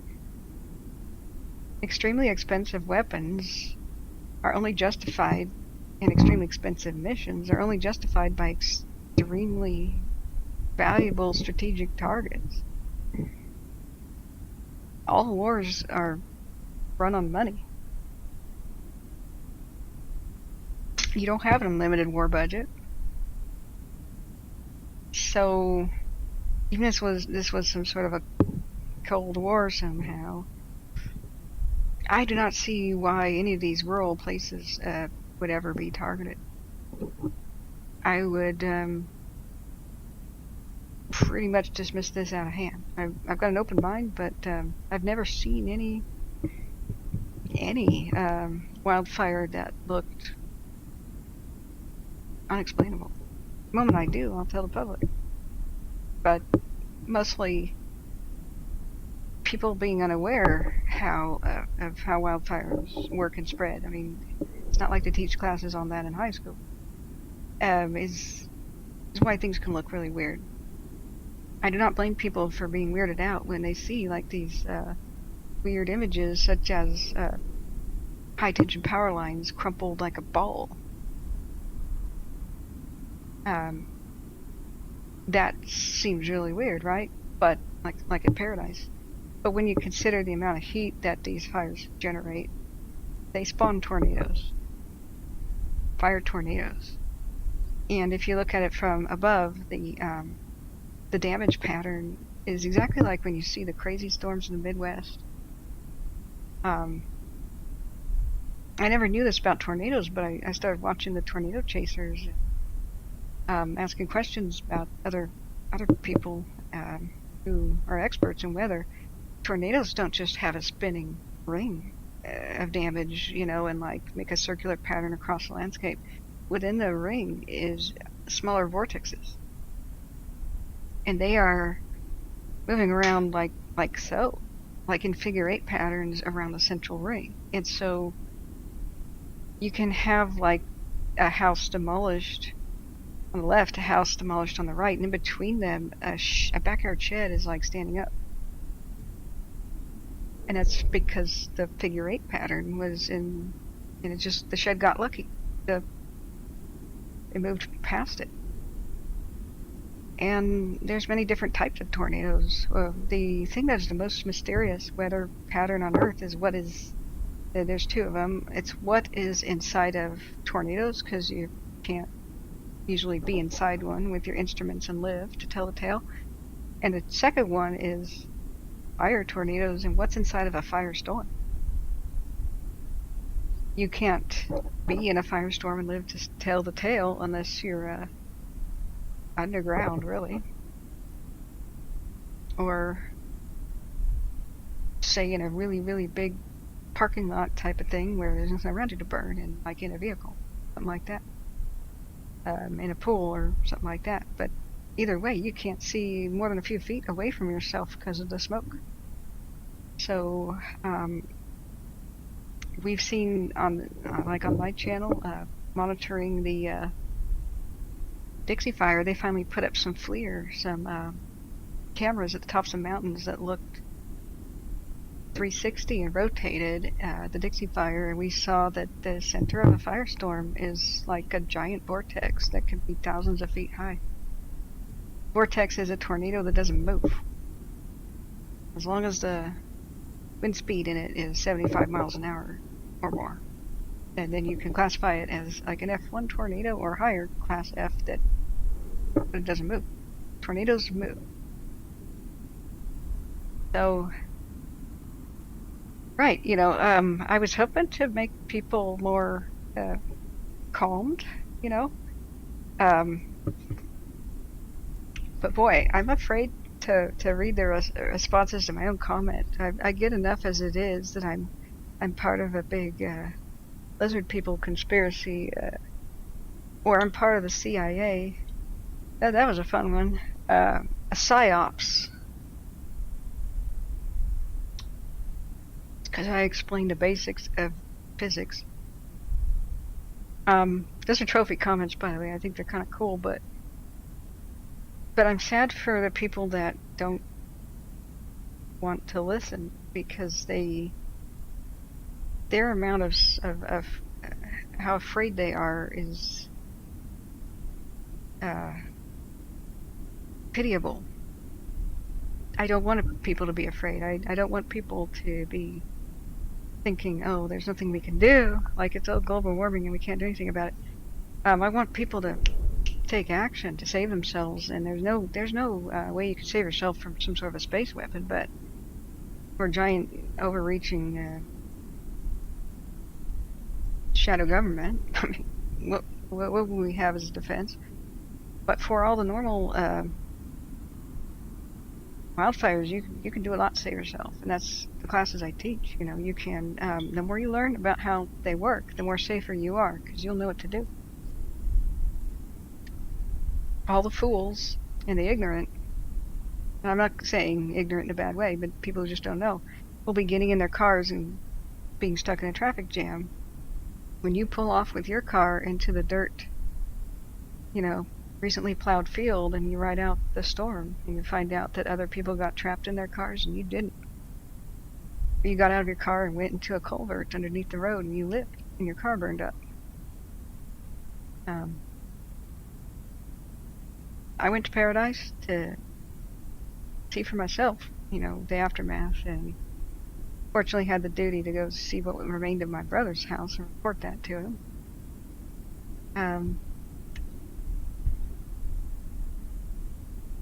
And I also decided I would go to all the fatality spots and see if there was any way that people could have saved themselves. It was really hard, but I found out that almost everybody could have saved themselves. Some people were truly screwed. They had no options. They lived on dead-end roads where the street got blocked. They lived to the east of town where the fire hit first. They had no 911, reverse 911 warning. They had no way out. To the south was a cliff. To the west, well, you can't outrun a fire downwind. They didn't have any sewer to crawl into. They didn't have any nearby swimming pools. That was a death road right there, and Pence Road was a death road because it was in a canyon. But anybody else who died a couple of streets away, there were these giant culverts that were like 10 feet tall underneath the main roads. They could have gotten out of their car when they saw the road was blocked, walked about 100 feet, had safe shelter for more than 50 people in these huge culverts that were wet, that had running creek water. And in a trailer park where there were a bunch of elderly people that died, if they had walked near about less than 1 block away, near the creek was like a little pump station thing, and it had this little area to walk under a grate. So I just heard running water, looked down the grate, and saw there was a way to get under there. So I decided, what, I'm going to educate people about this stuff. But if you think a giant laser is going to be raking your town, burning up everything, you just might feel like there's nothing you can do. That's the worst thing that you can do, is come to the conclusion that there's nothing I can do. This is the end. Never. It's never the end. You never give up. Never give up. So part of this channel is I want to give people a sense of empowerment, peace of mind, and take away fear. Fear is the enemy. Like FDR said, the only thing we have to fear is fear itself. Panic is what turns off your brain. There's 2 things that will turn off a brain's ability to reason. That's wild anger and wild fear. So we don't participate in that. Except be angry at PG&E rightfully. But you make it the kind of anger that promotes change. There's the kind of anger that destroys. It's like tied to hate. It leads down the road to hate. The kind of anger that is constructive, it's positive, is that which motivates you and others for change. Promote positive change. That's what we're about. Let me go back to the chat here. Sorry. I was on a spiel there. John Robinson says, apparently you haven't had the time to read the conspiracy theories about Paradise. Everything from alien bases to whatever nonsense they dream up. You know what was the most sad, John? The woman, she was a Republican, and they denounced her too because she was just so off the wall. Hey, David. David Ledgewood, hi. DB, hi. She said that it was the state of California's attempt to burn out the town so that they could put the high-speed rail there. I really doubt high-speed rail would ever go to a tiny town, a retirement community like Paradise. That's not a good way to do cross-country high-speed rail. The high-speed rail of California was from LA to San Francisco, so Paradise being most of the way to Nevada, like on your way to Nevada, that's not in the ballpark. And besides, railroads go through towns. They don't require the elimination of towns. I don't even... Beats me what she was talking about. So, Smitty says, last couple of years we've had more of those run by, but what's happening fast, stick to the situation at hand. Yeah. Yeah, John, sometimes we laugh at some of the conspiracy theories. They're pretty funny. The mole people versus the lizard people. The mole people are underground, the lizard people are above ground. Or for space oriented, right? Right, like me. Like, I'm a lizard person. Obviously.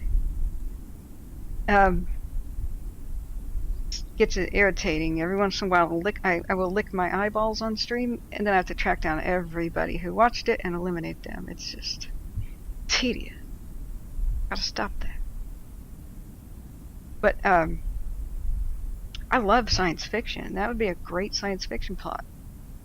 Can you imagine if there were like civilizations in the past, like the Molochs in the movie Time Machine, and they do, and human beings do mutate because of a nuclear catastrophe, and then go underground, mutate into monsters because they have to become cannibals because there's nothing else to eat but people underground. You get tired of roots and tubers. And then the people who escaped the nuclear catastrophe to space have their own kind of de-evolution where they become monstrous like lizard people because, to hibernate in space, you have to have cold blood, oh man, this is going to be a good story I could write. And then they both try to reclaim the surface. Because, the nuclear catastrophe was like a couple million years ago, right? If you think about it, the story is that humans evolved from, hominids like Lucy and stuff, like Australopithecines, and only 2.4 million years into us. So if this happened, say, 10 million years ago, that'd be 'That'd be enough time, right? I mean, 2.4 million years to the moon. Wasn't that long ago we just went first to the moon. So can you imagine what a civilization could do at 10 million years of development? Civilization itself is what, if you count writing as the final ingredient of civilization, not all the anthropologists do anymore. Civilization's like, shoot, when did writing first come around? Sumeria? Yeah. 4,500 BC, I want to say. Anyway, civilization is less than 7,000 years old. Anyway, slice it. What if you had 10 million years of civilization? They could be terribly advanced. So, yeah, I dig that. That's what popcorn, Yeah, get that out. DB says, Kathryn, you always give out excellent life-saving advice to all who are willing to learn. Thank you. I feel terrible, though, because I haven't made the videos like I wanted to. I want to make a series of videos that are, like, super short, but emergency-oriented, like, wildfire is approaching your dwelling right now. Here's what you do. And then it's just, step by step. Here's what you do. And then a series of videos, like if you have time to prepare, like here's what you should do. Here's how to make your own evacuation plan so it's ready for you. But, not everybody has done that. Sometimes a visitor is just in town and, dang, like the friend that I lost, his name was Stan, and he died in the 2017 Cascade Fire that burned more than 3 towns at the same time, same night, one of which was Santa Rosa, and one of which was Bangor, and the other one was Loma Rica. But Bangor and Loma Rica they're forgotten because they're tiny towns. PG&E power lines went down in all situations because it was the same night, same windy night. October, which is Santa Ana wind season, and Diablo wind season. There was no 911, nothing. Stan's girlfriend came into town from the Bay Area or something like that. And the only thing that woke up those people that night was rocks tip, tip, tip, tip, tip, tip, hitting the glass of the windows on the sides of the homes. The Diablo winds are so strong, they will pick up gravel and throw it. And when people woke up, they saw an orange glow through the window because fire was just about upon them. Power lines went down right at the edge of town and just swept through the town. They severed all of the power lines, so nobody had power. they burned through the telephone lines, and nobody had telephone. Dead if you picked it up. If you picked up your cell phone. Some people had signal for a little bit before the fire swept through and burned up the cell phone towers.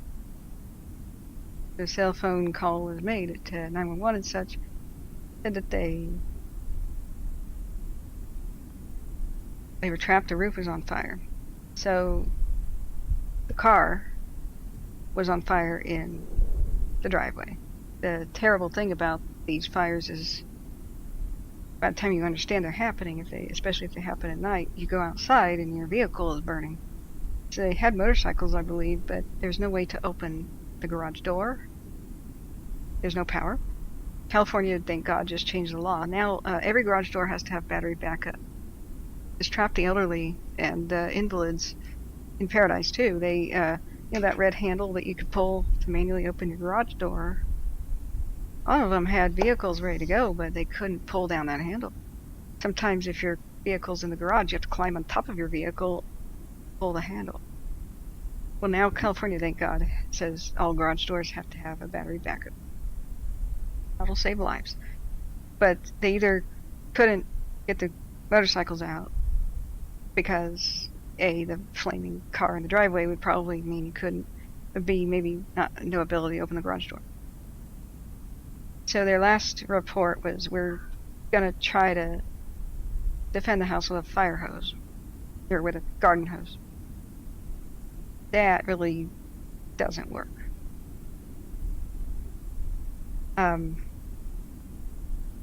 So they didn't make it. Now other people did make it, and they had creative ways to save themselves, and some entire families stuffed themselves into the culvert under the driveway. In the California foothills, most driveways have a ditch where they meet the road, and so there's a culvert, a little tube, a little pipe. They can range in size between being too small to fit in and being pretty monstrously large, like underneath big main roads. Other people panicked and drove through flames, but driving through flames is the worst option, really, if the fire is already around you. The window of opportunity to close it. So, Lucky's girl says, yeah, I heard the other day, when people lose hope, they die. Absolutely. So, unfortunately, one girl's legs didn't fit in the culvert. There was only so much room, and so she had burned legs, but she lived. So, I learned about things like this. That's how I teach survival. It is sometimes possible to save your house. It takes quite a lot of prep, though. And unless you've done the prep, you should not attempt it. I know everybody wants to. You want to save your house, and when the embers are raining down like little orange glowing snowflakes. It seems like that's not too bad. You can, but really they'll be like snowflakes in a blizzard. I have a new thing for you guys. I'm sorry about the downer talk, but there's been some studies, and so I'm happy to report the best way to defend your house is with a screen. If you want to prep your house for survival, plenty of things you can do to your house so that when you evacuate and come back, it's still standing without you doing anything. And let's see if I can pull up some of those videos. So it was let's go to YouTube. Who's that? Who's that? So, Ember test, homes. Let's just see if it's there. Yeah, the IBHS Research Center Ember Storm Test highlights. Hopefully they don't mind that I'm borrowing their video here.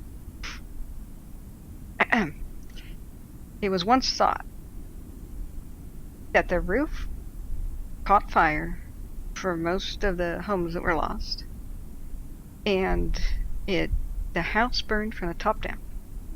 So there was all this talk about, oh, wet your roof down before you leave, or put your sprinklers on the top of the roof and leave them going. Don't do that. If you leave duff on the top of your roof like this, that's bad. Steep pitch roofs are the way to go, and never let your gutters accumulate the duff. So gutter guard type stuff is really the way to go. But don't get up there with a leaf blower trying to get it off when the wildfire's coming, because if you have trees above your home that's dropping this stuff on it, it's going to drop more. It's going to drop about 300 pounds of pine needles every tree, like per hour when the wind's blowing. So don't bother. So A, never let it accumulate. So cut down the dang trees and the limbs overhanging your house. Do the common sense stuff, such as get rid of the brush around your house. Do not have a wooden deck. They should be banned in general in the West. Either get the plastic boards, you know, the fake wood, which takes a lot of heat to burn. It's probably pretty fire safe. Or use paver stones and don't have a deck, you know. You can make a really cool pattern with paver stones. And that would be a nice place where weeds can't grow up on the property and blah, blah, blah. You do have a deck. And you can't tear it down this instance. And once again, screen, as in mesh, like window screen, is your best friend. It's once thought that embers landing on top of roofs were lighting the roofs on fire from the top, and it is a myth. They found out embers are getting in from below. Now here's their ember test. It's kind of cool.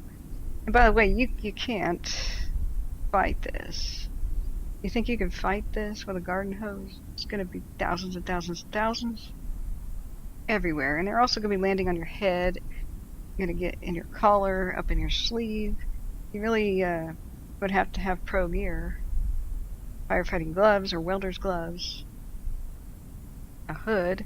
An N95 mask would be good, but a respirator is a lot better. And or oxygen. Really, like real firefighting gear. And you're going to need a heck of a lot more hose power and flow than your average garden hose. And you need a reliable supply of water. You can run your well dry really quick. Or if your well can't keep up with the pressure, you know, you would have to have a little reservoir, like a pond nearby with a pump, and then your pump house would have to be fireproof and see all these problems. You'd have to have tanks of water, blah, blah, blah. And then what are you going to do when you watch the water trickle, and you look behind you and your hose burned through? Because you didn't hear amongst all this roaring wind that there was a stick on fire and it rolled up against your hose and it burned it through. And you gotta think about a whole lot of stuff. You have to have multiple people stationed in multiple areas around the house.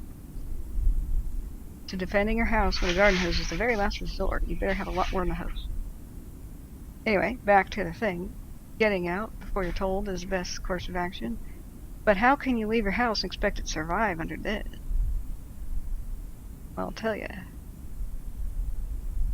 It's not on top of the roof, where houses are mostly burning down. In this case, they had duff in the stupid gutters. Okay, ignore that stuff.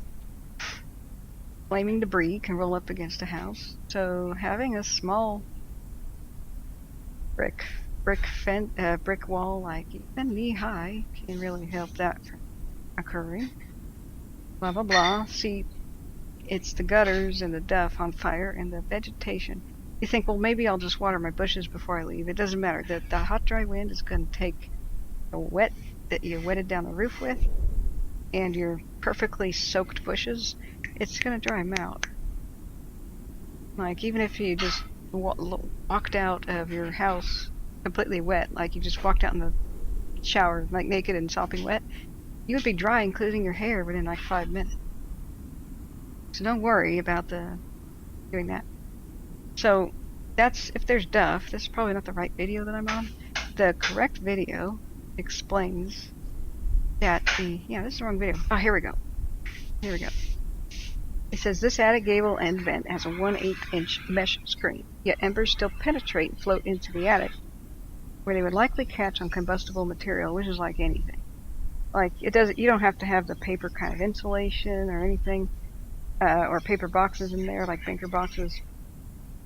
Even just the exposed joists and studs in the wood, the wood frame itself, enough embers will just kind of shove into the corner against one of these and it'll go poof. Right? Attic wood is really, really dry. So what you do is you take mesh screen of an appropriate fineness, extremely fine, and you cover these dang vents. This is the way most homes are burning down. If you've ever seen these, this is where the conspiracy theorists come in, right? They think, well, that house burned down, the one next to it didn't. Conspiracy. The laser targeted that one, but not that one. Actually, one house had really good screening. Really good screening. And yeah, don't leave your window open and don't put bushes next to your window. Like, really get the bushes away from your house. So, oh shoot, where's the other one? There was, sorry, I don't mean to show this is traumatic to some people. Fire resistant vents. Okay, this is like some blah blah blah. Oh, this is them selling some vents. Okay, so you'll have the ones under the basement too, the ones that go into the crawl spaces. Make sure you get the fine mesh ones there too. But in reality, if you don't need to buy some expensive product, sorry, those selling an expensive product. All you need to do is get a staple gun in most situations. Find the little round vents, soffit vents underneath your attic. Find the ones for the crawl space. And if you you saw the fire penetrating through the window back there? Really easy way to stop that. And that is to put iron shutters on. I mean, most of the mountain cabins and stuff in California have wooden shutters to keep the snow from going into the house. Like last year's snowpack was insane. Need I say? Anybody who didn't put their shutters on found snow in their living rooms, in their cabins, probably on the second floor too. So you get your iron shutters. Of all the buildings that survived from the 1800s, like all the gold rush towns, most of them burned down, by the way. Paradise used to be called Paradise. Pair of Dice. It was a ghost town before it kind of revitalized as a retirement community recently. It burned down long ago. Just almost all of them did in the 1800s because they were wooden towns mostly. Excuse me, I have to shift here. Foot fell asleep. And every once in a while, you like a place called French Corral in Yuba County. The only surviving building are those places, and like Timbuktu as well, until it's vandalized. Is the Wells Fargo office, a brick structure with a metal roof. Survives from the 1840s, 1850s. Brick structure, metal roof, iron doors, iron shutters. That's it.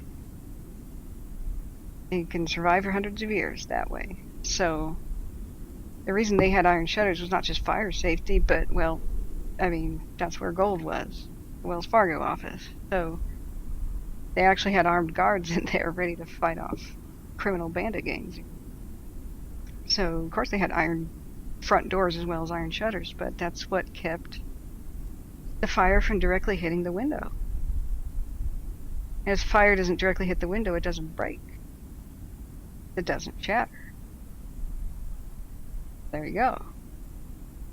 You can also do some things like put fire-resistant curtains on the other side. Blah, blah, blah. But I've seen plenty of videos now where fire comes either through the window, and it's mostly because there's a bush right outside the window breaking.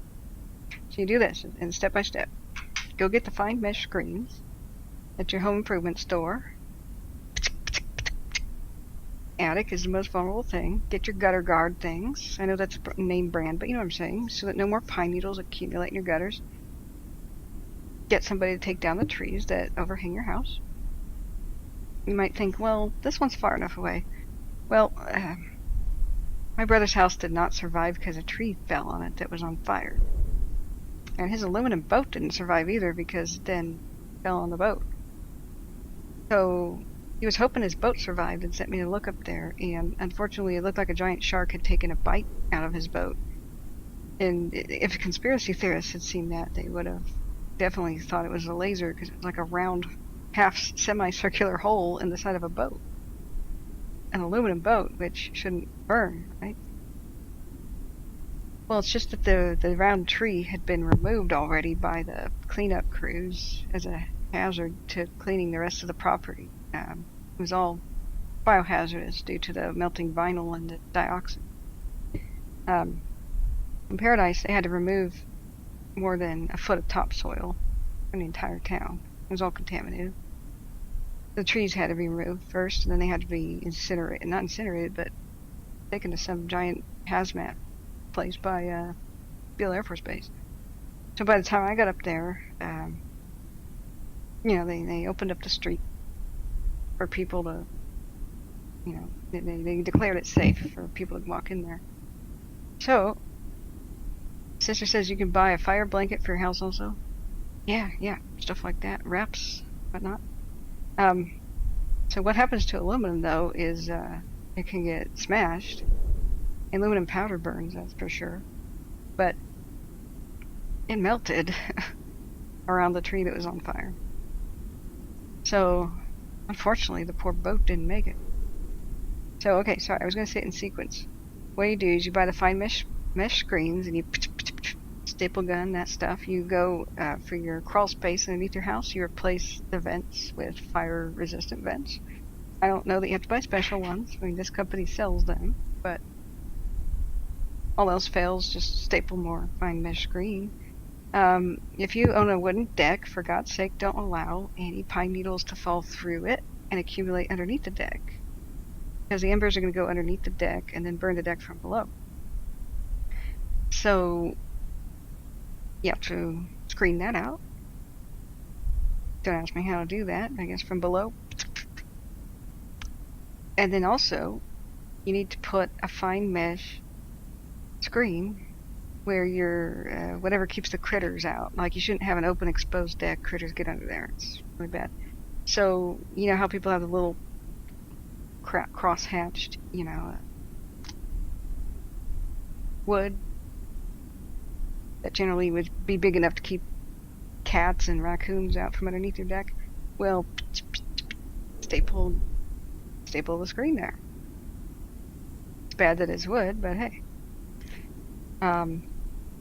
Flame directly on it, and you're not going to save a wooden deck, but embers long distance drifting over your house, yeah. You just don't want them lighting the duff underneath the deck. So that will keep that accumulation from happening. With gutter guards, soffit vents, attic vents, crawl space vents, deck screening. Other thing to do is just cut down all those bushes growing right up against your house. Transplant grandma's roses if you've got to, but they're too dangerous. No matter how well you water them, they're too dangerous. They are going to dry out in the firestorm. And then iron shutters for your windows. And replace your wood ones with the iron ones. Then, let's see, what was the other one? It's most of it. Just do your normal, try to get rid of your wooden deck if you have one. Like, if you're thinking about deck replacement, it's a little bit rotted.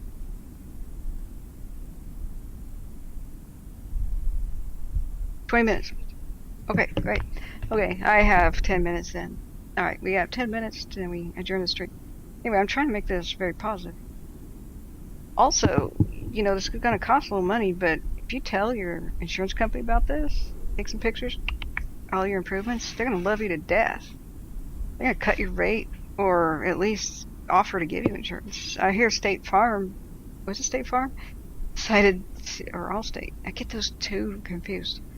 Decided that California was too dangerous, and they just pulled out. Hey Cheryl, how are you? Land shark? Yep, land shark. Yeah. So, Brandon Smith says, hope the ants aren't bad this year. Yeah. So, did I forget anything, guys? get a wet area, 2 feet of grass wet around your house. Well, they're going to be, it's going to be blow dried by the wind, unfortunately. So here's the bad thing. That would require you to leave your sprinklers on indefinitely as you leave. Don't do that, because when the firefighters show up, they're not going to have water pressure to fight the fire. Or you're going to deplete your well or whatever it is. And they're going to hook up to it, and they can't fight the fire at your house. So the cool thing about this is keep your grass low. Grass that's really trim generally doesn't burn. It might smolder a bit, but like I'm talking, your Scotch grass that's, lower your lawnmower to the lowest feasibly possible. And that's pretty good fire barrier. It's not tall enough for the flame height. If grass is tall, the flame reaches a height, and if the wind blows, that height goes horizontal. So like 2 foot tall grass can make a 4 foot tall flame. The wind hits it, and it's 4 feet of flame going that way, left or right? So keep that down. But keep your lights on in your house so firefighters find it. In the smoke, it's going to be kind of hard. And put anything pertinent and tack it to your front door, such as, here's the Wi-Fi password, firefighters, because you know what they need to do? They need to download maps and stuff. Give them your Wi-Fi password. Tell them anything pertinent, such as ladders are nearby in the shed, or there's a pump house over there, there's a pool in the back, or there's a pond just around the bend, or wherever there's water that they can use that they can't see, like from the front of your house. Draw a little map if you have to, because they will pick and choose the homes to save. They can't save them all in a bad situation, so they will save the ones that have the best shot. Make your home that best shot. You have the water source in the form of some ponds or a swimming pool. Tell them about that. It doesn't really matter that much, but say there is some water and a spa in the back. It's not that helpful, but it's better than nothing.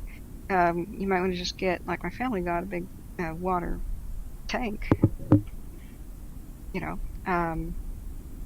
Tell them that pertinent info, and then what they'll do is they'll sit in the driveway with their fire truck, wet down the house, and then they'll eat your food out of your fridge, because if there's no power, tell them to help themselves, right? They'll save your house. They'll gather up any neighbors who refuse to evacuate, tell them to take shelter in the house too. And then as the fire passes, then they'll go on to other structures and try to save them, which are in the process of burning down. That's what happened in Paradise. My brother's neighbor's house totally made it, because it did not have any trees around it so tall that they could squash the house. Firefighter will not defend a house where if the trees are on fire, they get really brittle, they get really fragile. If they go and squash the house, there's nothing to do. So my brother had trees against his lot in the back of it, and they did squish the house, they did squish the boat. It was undefensible, so they didn't try. Indefensible. And he panic drove through flames to leave Paradise, and probably moments after he left, the local firehouse crew picked out the neighbor's house right across the street, which had 2 ponds and a swimming pool and no overhanging trees and a creek in the back for endless water supply. Parked in that driveway, and they saved it. Had green lawn and stuff. Now, when people think they need to wet their lawn, you don't, because the lawn survived at my brother's house without him doing that. And it can grow back after it dies back. So his plants survived. The ones lining the driveway. They were kind of sheltered by this hill.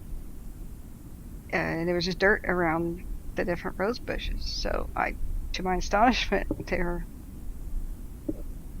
budding the next spring when I arrived to check everything out. So there you go. And something else on my brother's place made me think about a possible shelter that I never quite considered before, and that might be a recycle bin. ABS plastic is damn near fireproof. It can melt, but only under extreme temperatures. So his recycle bin, and the thing about Paradise is it was, for most of the town, it was recycle day.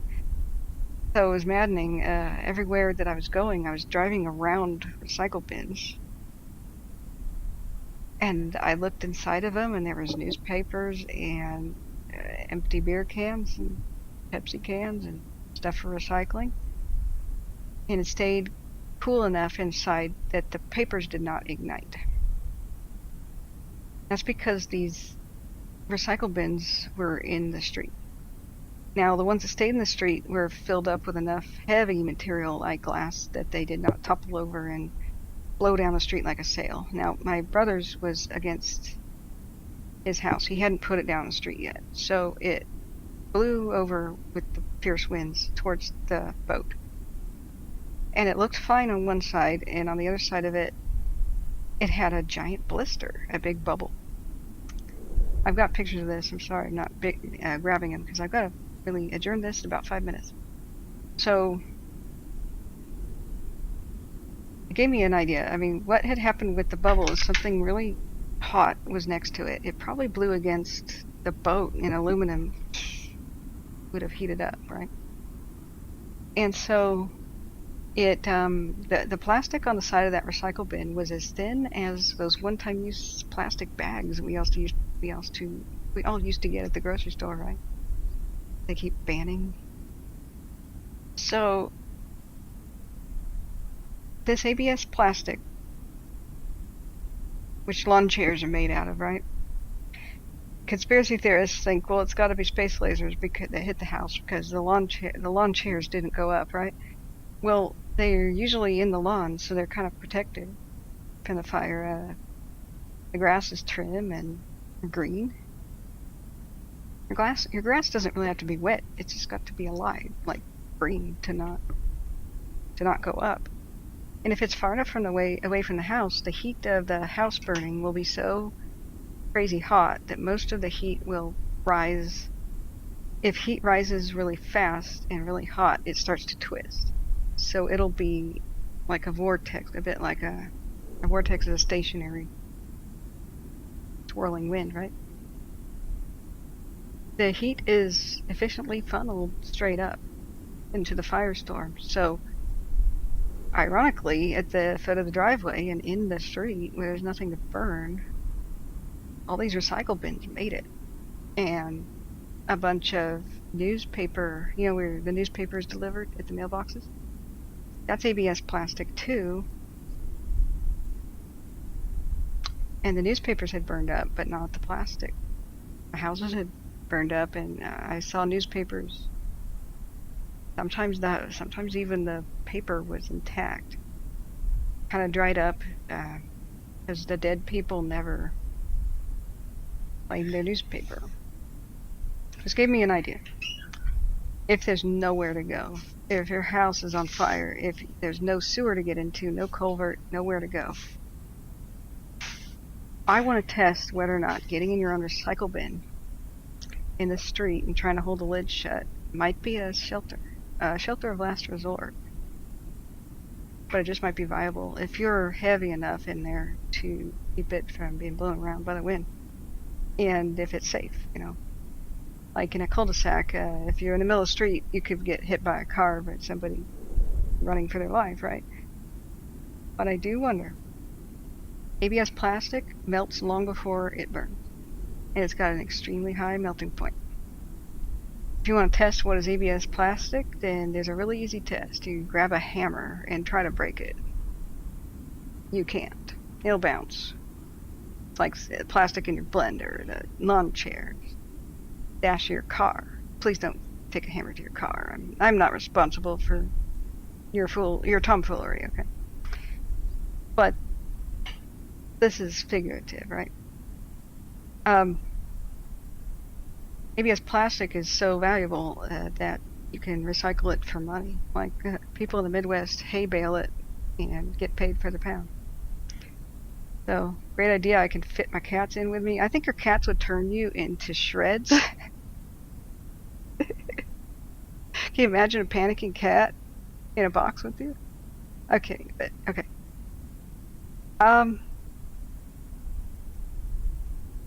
But I don't know how well it would keep smoke out and how long you'd have really good fresh air, and if it might get so uncomfortably hot in there, you know. At this point, I would say last resort, absolute last resort. Maybe if you took in a wet blanket, you could somehow stay cool enough. Don't know. But yeah, I think a cat would probably kill you. You'd come out looking like you'd been put in a blender, or maybe you'd gone through a rock tumbler. Oh, so sorry, Cheryl. Do you have an update on the BC fires? Sister says they canceled my neighbor's policy with no warning or reason. That's probably illegal, sister. They tried to do that to my uncle in Oroville. The fire started, right? This fire in 2020, I believe. Yeah, 2020. And while it was raging and making its way towards his house, the firefighters saved it. It was actually, I think, the bear fire.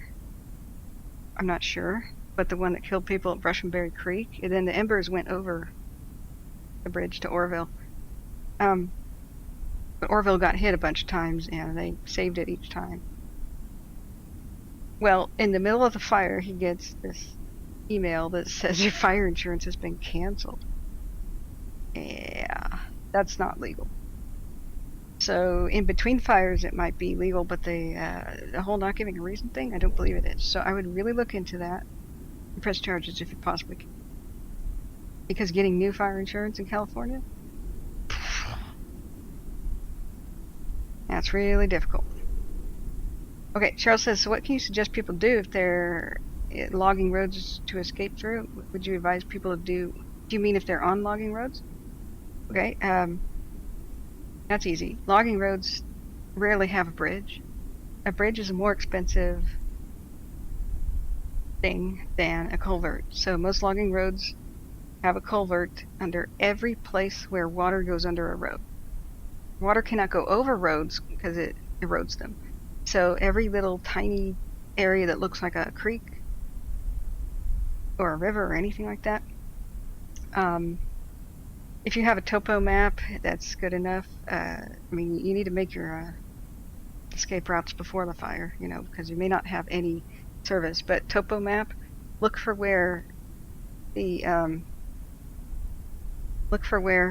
your topo map on your phone, creeks go to a road, even if they're just seasonal. Then there's going to be a culvert. Identify one that's big enough to get in.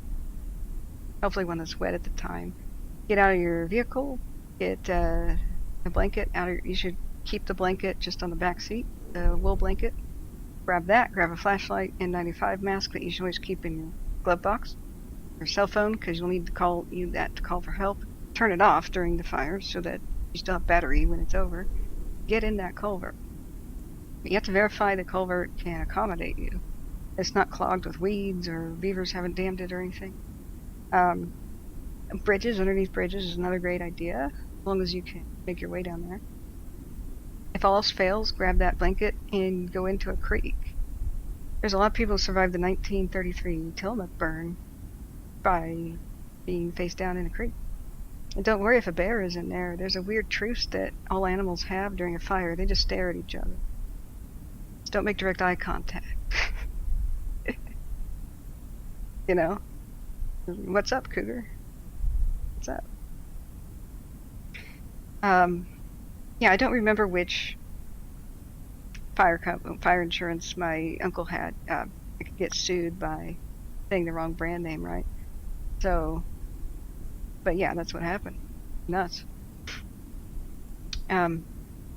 Now, the other thing that you could do in a logging road situation is try to remember where the last pond was that you've been. Never ever tread water, like never swim out to the middle, especially if you have your wool blanket with you, but sit in the shallows Make sure that no trees are tall enough near you to fall on you. You know, but sit in the shallows, throw that wool blanket over your head, and just support it like this. And trap breathable air. And ride it out. Just ride it out. Your N95 is going to be really good. That stops most of the particles. Just try to keep your cell phone dry. Ziploc bag. Kept in your glove box too. Keep your cell phone dry. And it'll only take about an hour or two for the worst to be over. It'll seem like it's forever, but then you've got to stay warm the whole rest of the night. That's what the wool blanket is about. You'll be hypothermic. So just chill. Logging roads, I wouldn't try to escape by car. They're too windy. You can't see in front of you. Never ever drive fast on them because you'll just wreck. So you won't be able to outrun a rapidly moving fire at all. So find your best place to shelter in place. So, but beware about trees that can fall on you. Beware that if you're on the shore of a pond or a lake or body of water, that if there's bushes around you, that they could catch fire, and they could be so hot that they drive you away. It's like sitting next to a bonfire. You can't do it. So find some nice muddy shallows. If there's some cattails and stuff around you, beat them down and get them away from it. Beat them down into the water so they're wet. Okay, so Midnight Star says, hey, and by the way, I like your last name, like Ringo. It's a known fact that when a person makes a claim for a fire or whatever they are insured for, the insurance company makes up something to drop you. They're good for nothing but a headache. I know that. They used to do that with health insurance, too. But that's a story for another day. Got to go, guys. Alright, any last minute questions or nothing? I'm so sorry I haven't been able to cover BC, you know. If you're, oh, by the way, about evacuation, if you are in a couple circumstances, always consider yourself one level above the current evacuation, at least. There's a big difference in evacuation time for people living on the flatlands who could evacuate by a paved highway. That's fast. Right, gotcha. So, but they're going to put an evacuation thing in like a big circle. They're not going to account for, are you on a hill? Do you just have gravel roads around you? Is it windy? Does it take you like 20 minutes to drive down to the main road? 20 minutes can make the difference between life and death, even 1 to 2. So, consider yourself at a higher evacuation alert than everybody else. And the higher you are, the more remote you are, the more windy the roads are, especially if you don't have more than one way out. If you have a single way out, consider yourself 2 levels higher than anybody else. If everybody else is on alert, you're gone, right? It's ready, set, go. And if there is only one way out, just in case that the fire starts next to you, like what happened where the fatality with a family friend. Sometimes power lines go down in your neighborhood. Sometimes a lightning strike goes down in a tree in your neighborhood. I know. he's looking at me. Okay, he's antsy. He wants to go. I gotta go to the airport, guys. So, my family, we realized this is how we learned this. Is we lived in rurally in California, you know, in the foothills, which are fire prone. So we took the advice of the local volunteer fire department, and the advice was have a shelter in place, back up. So we dug 2 ponds in the backyard, just ourselves. So we had ponds to sit in to ride it out. Got a water tank. And they said, if we can get to you, we will try to defend your house because your house is the most defensible. We also, just with a tractor, made a fire break road around the house. So then we cut down the vegetation around it. Like the worst thing that we did, though, is we kept the wooden deck. That was stupid. Kept saying, when are we going to tear that down? Oh, it'd be a pain in the ass to get the spa off of it. All right, guys. No. All right. See ya. I'm going to the airport. I'll check in with you afterwards. Stay safe.